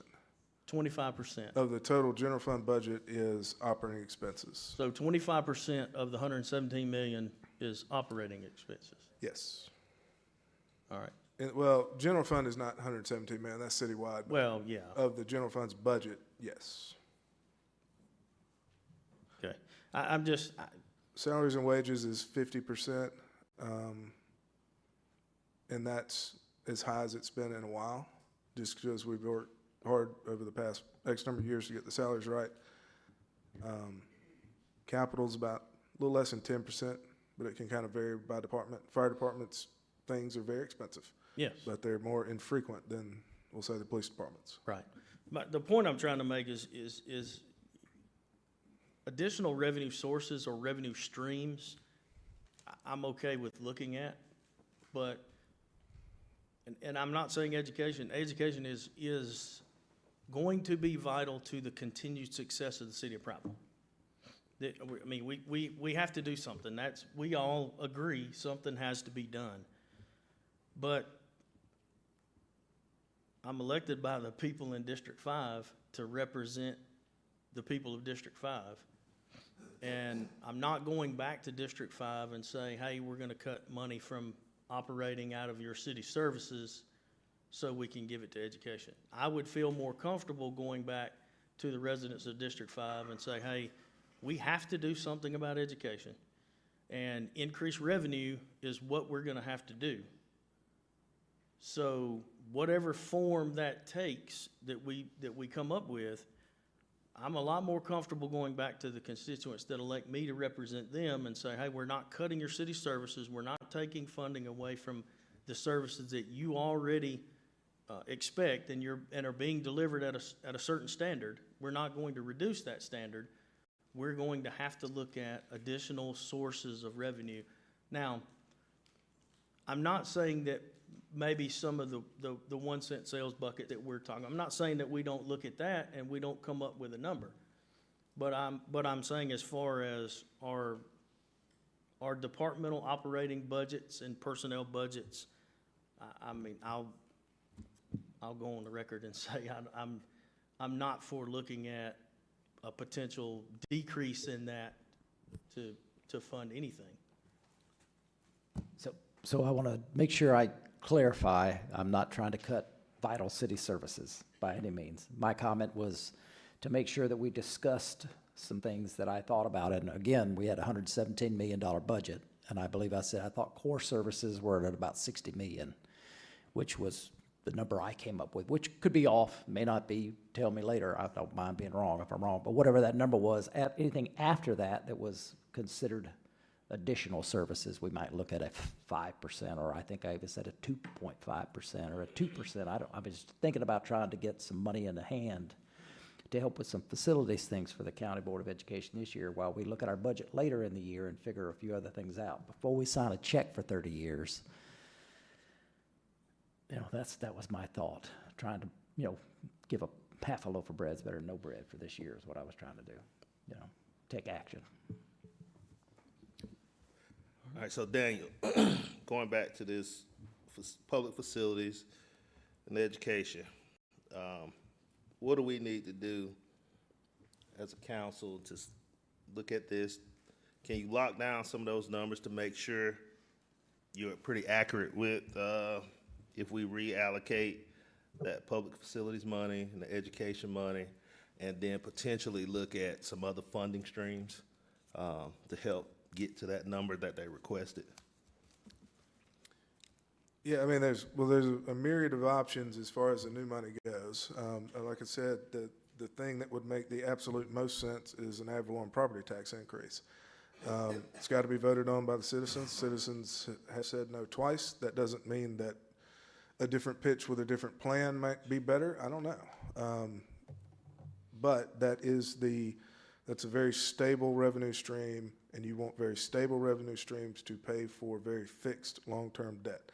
It doesn't matter whether that's something that the city school system, whether we build a high school or build, go fix the junior high, build a new junior high somewhere as a city school system. It doesn't really matter what the project is. If it's fixed debt, steady income and reliable income is the best way to go. Now, we can, if that's a no-go and we don't want to go through that again, then we can try and piecemeal this thing together. It's going to be very complicated, but like I said, I think we'll get there. It's just, the city school system is going to be more, I'm talking about the $6 million a year. City school system is more expensive, especially if you want to do it plus the fancy new project. But to your question, I mean, I'm comfortable with the numbers I gave you. In terms of what we have to allocate out of education and the available money in the public facilities buckets. From my perspective, I think that's the route that we need to start looking at, because they've been asking for some number. So if you feel comfortable and if we feel comfortable with that number, then we need to start looking at plans to figure out how to make up the difference if it's feasible. But I know that they've been asking for a number, and that's my objective for tonight was to get some type of number. I know we've talked about a lot of things, we've heard from them, but my goal tonight was to get some type of number. So if we can get Daniel, if he's comfortable and if he can make sure we're comfortable with that, then we need to try to come up with a plan, like he said, to piecemeal this together to help them. And like I said, this is not a new tax. This is just reallocation of that one penny that we already have in place. So I think that's just the most common sense approach. Now, we have some numbers. Let's piecemeal this thing together and figure it out. I mean, that's just me, my opinion. All right. Mr. Mayor. Yes, sir. Thank you. I guess I'm probably like the old man here in the room. I didn't go to Prattville High School. I went to Autauga County High School. And I know there's some here in the audience that attended that school as well. But the reason why I bring all that up, because when I got here in this role in 2011, we were just months away of not being able to make payroll. And some of that was because we were trying to give so much to so many different entities. And we have to remember, as has been stated up here, we're here to provide services. We are a service-oriented organization. And with that, you have to have people, you have to have equipment, and you have to have money for projects. Now, so many of the counselors up here have voted on so many of these projects that we're talking about with this one penny and have enjoyed it, and the citizens have enjoyed it. And because of a lot of those investments, our revenues are increasing. People are wanting to come here to Prattville. To some degree, our success is creating some different challenges for us. But what we do decide today is going to be setting the foundation for tomorrow, because the talk about education in Autauga County has been going on for decades and decades and decades. And right recently, there's been 2 attempts at it. But I will say that those 2 attempts could have been done so much better than what was put out there. And I think that if it was really marketed correctly, there is a pathway.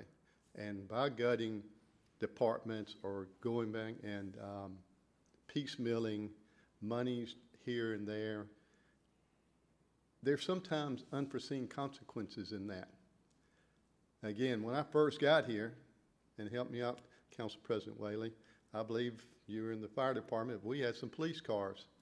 When they cranked them up, they didn't shut them off during their tour of duty because they might not crank back up. Help me out as well, wastewater, they had a backhoe. What was it called? Maybe you don't remember, backhoe in the box, because we were not properly funding them back then. So they bought a backhoe from the state that was tore down in a box. They brought it back, and we had to change the culture for our employees, and we are getting it there. We are getting there. Recently, there's been talk about a pay plan. If we're going to go in here and piecemeal a lot of this stuff, and the budget is going to be presented to y'all in a couple of months, something on that line, we really need some really good direction from this council, because from what I'm hearing, I don't even know if that pay plan ought to be put in there as well. Our employees have earned it. Our employees deserve it.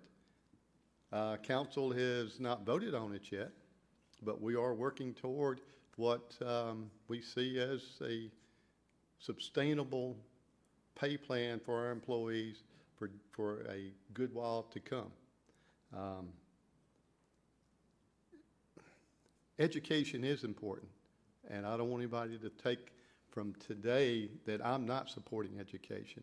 My family and I have supported education several different ways over the many, many years.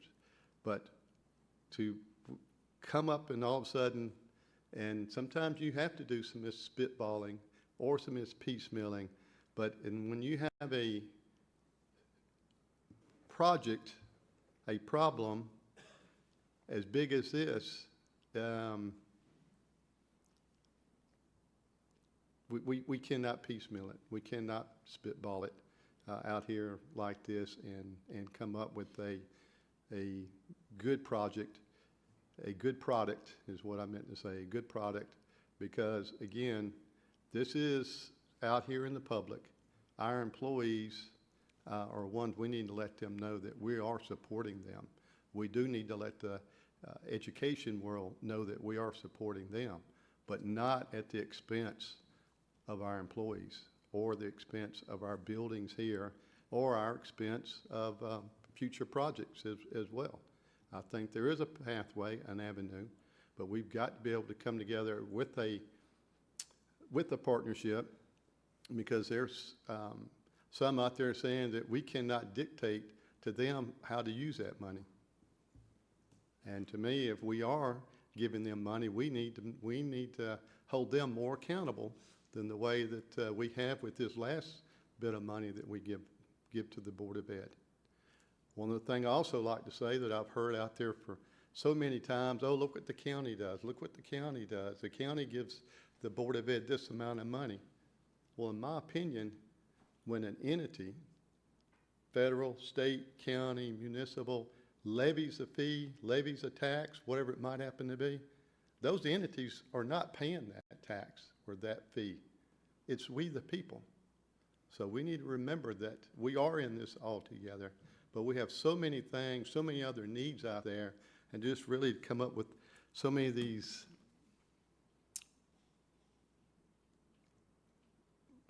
I'm not going to say what I was going to say because it's going to come out wrong.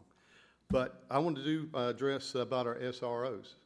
When SROs were first brought to the city by a former superintendent, we were asked to partner with them. They came to us. And then I believe it was Councilman Striplin, is the one that came up with the 75% rule on that one. So it's not where we just decided that this is what we're going to charge them. That was a partnership with that one. Plus also, the more you give, that means the more you're going to have to take from some other areas, because we all have basically limited income as well.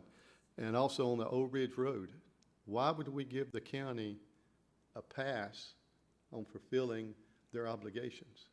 That's where we're supposed to be working together and having a partnership. And I think it's very, very important for Old Ridge Road to be recognized as a collector road, because it just makes it a better product, and also we can actually get more funding on that one. If anybody has been keeping up with some of our legislative acts, some of our budgeting dollars are already being under attack as well, because the last legislation session, they changed some of our business license formulas. Right now, we don't know exactly what that kind of hit that's going to be. They're also changed, I think, 3%, maybe not 3%, a credit card transaction that is being changed. That's going to take a little bit of a hit for us as well. So I say all this because our revenues are very, very important. And when it comes to some of the deferred maintenance, whether it's with the buildings or replacement of the cars, replacement of the fire trucks, or whatever it might happen to be, I just say, look at our neighbors over here with their deferred maintenance over here with the jail. That has really created a big situation. So I say all this because it's very, very important that we get this right. And I think there is a pathway. I think there is a willingness from most of the people.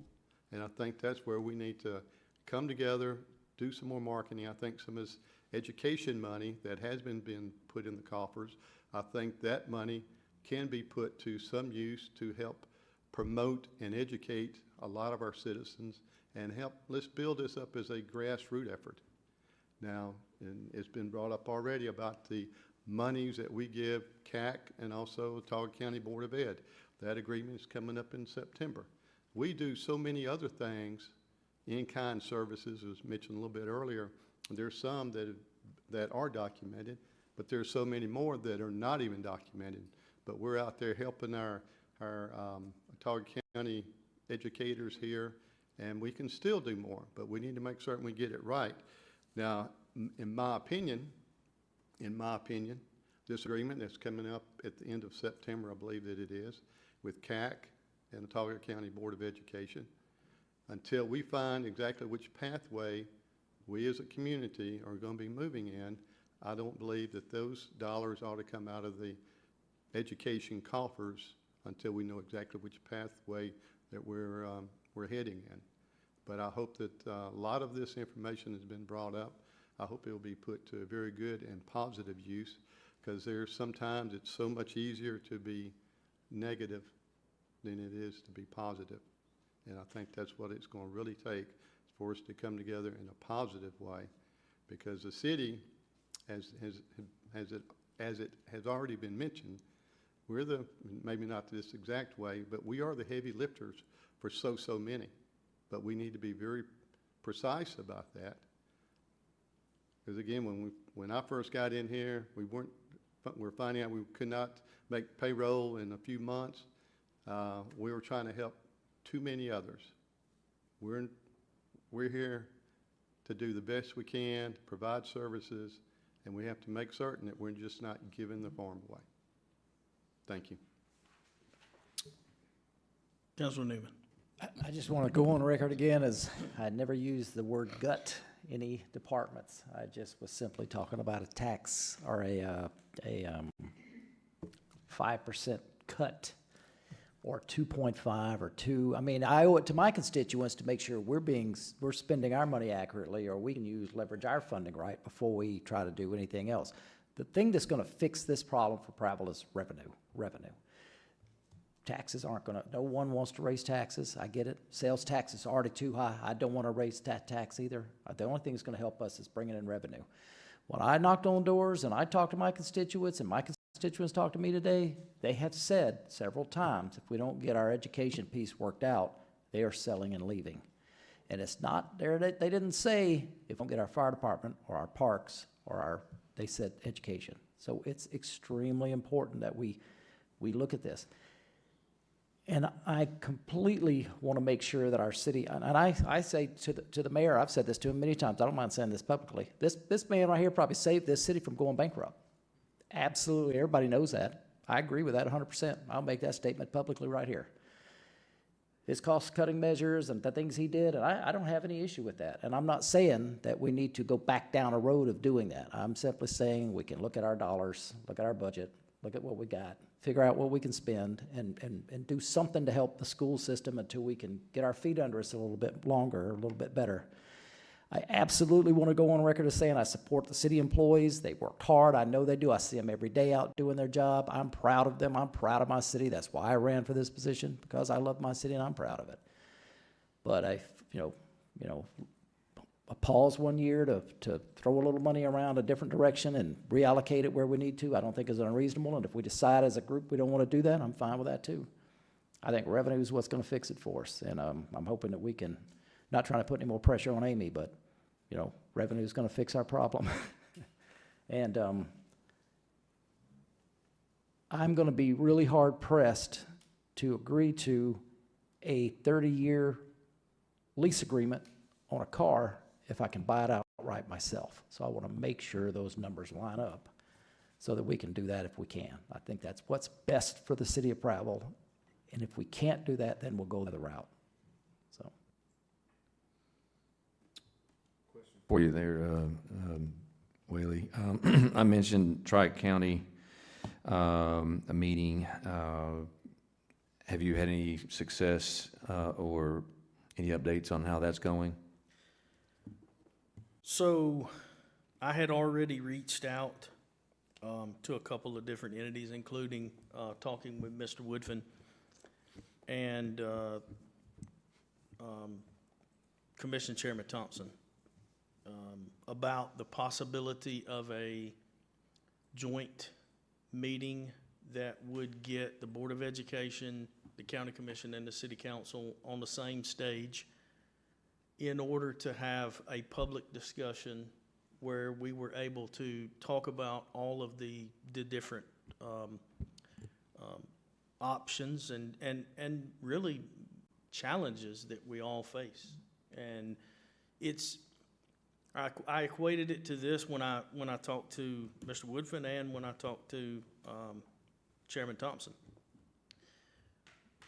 We can go online and watch the Board of Education meeting, and people can go online and watch the City Council meeting, and people can go online or go to a County Commission meeting. And each one of them is going to provide them with a little piece of the puzzle. But if you're sitting at home and trying to put that puzzle, those pieces together and see a clear picture, the image is just not there.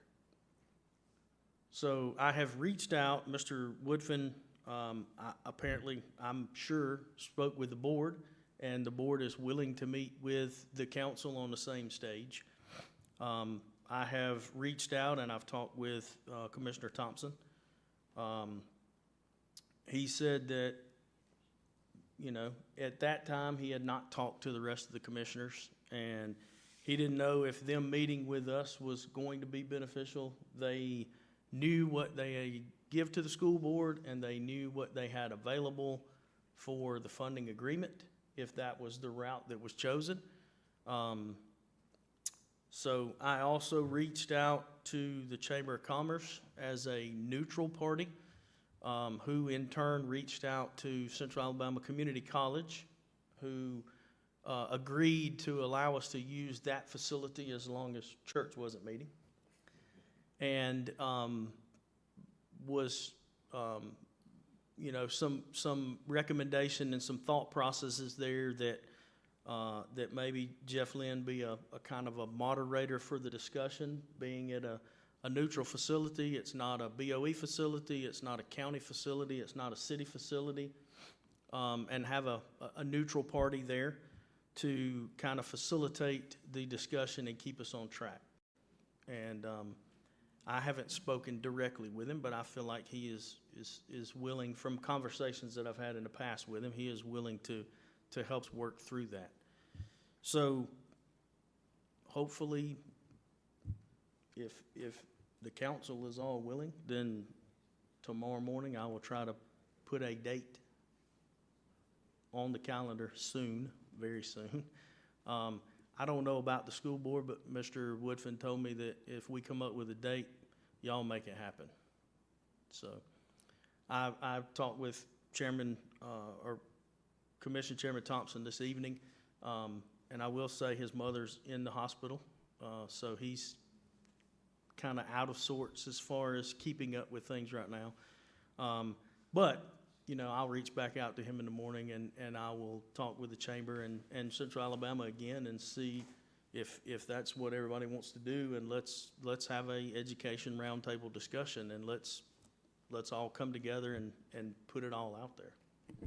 That's exactly what I'd like to see, and any potential partners, even potentially the state representatives, senators, obviously would love to have the county commission, if they're obviously want to be a partner in this. Did they give you any inclination on where they stand as far as commitments at this point?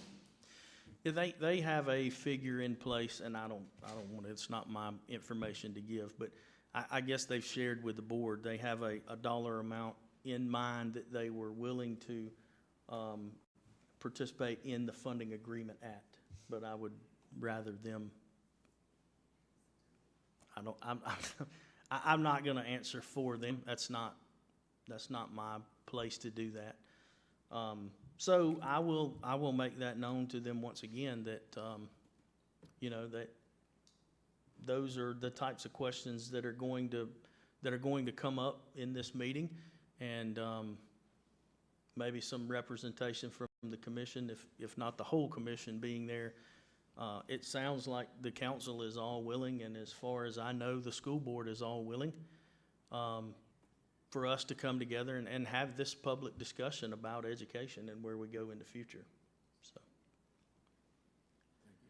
I will work on that again tomorrow morning. And like I said, I reached out to the chamber and CAC being neutral parties and saying, hey, we don't need to run it. The county doesn't need to run it. The board doesn't need to run it. We need somebody, and I think President Lynn has a very good grasp and a knowledge on education and has been involved in a lot of different types of, different types of education, and so he would be a good neutral party to kind of lead that discussion and keep everybody on track. You know, I'm sure some of us might be able to get off track pretty quick, and I think he will be able to facilitate that and to keep us on track. But so I would, if nobody else has anything, I would just close tonight saying that we do understand that education is important.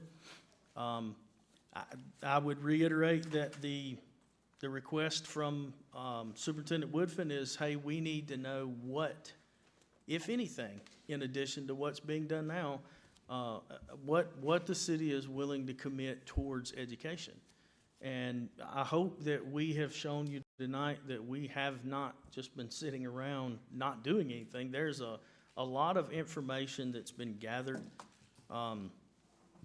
If we're looking at a funding agreement, we have to look at what that's going to look like for us for 30 years, but we also have to look at the infrastructure piece that's associated with it. We cannot put a school in that location without the traffic and infrastructure that we saw tonight. So, I don't know what the final answer is. I don't know what the dollar amount is that hey, we say we're willing to put towards education. But I do think we've all said it here tonight. We do agree that education is important, and it is important for the livelihood of our community for years to come. It's not something that, it's not an issue. The issues are not something that have happened overnight, and the solution is not something we've been able to come up with in 60 days or 90 days now. But we have been diligently looking at all of the different avenues to come up with what it is and how much it is and how we're going to fund it. There's been some pretty tough discussions here tonight. There's been, and I appreciate that. I think that's what we needed to do as far as a council, is we needed to have those tough discussions. And I think that this future meeting of the Board of Education, the commission, and the council together will allow us to have those tough discussions as a whole. It will allow us to get those things out and to put them out. And hopefully, the public will get involved and see the need for an increase for funding for education. I mean, if nothing else, that is one end result we can definitely agree on, is that our public understands that where we are right now, as far as funding education, is not cutting it. It's not where it needs to be, but it needs to originate with the people. The people have to be willing to buy into it and to say, yes, we're going to fund education. So, all right. Is there any closing comments from council before we? None? All right, so it is 8:22, and we will call this work session adjourned.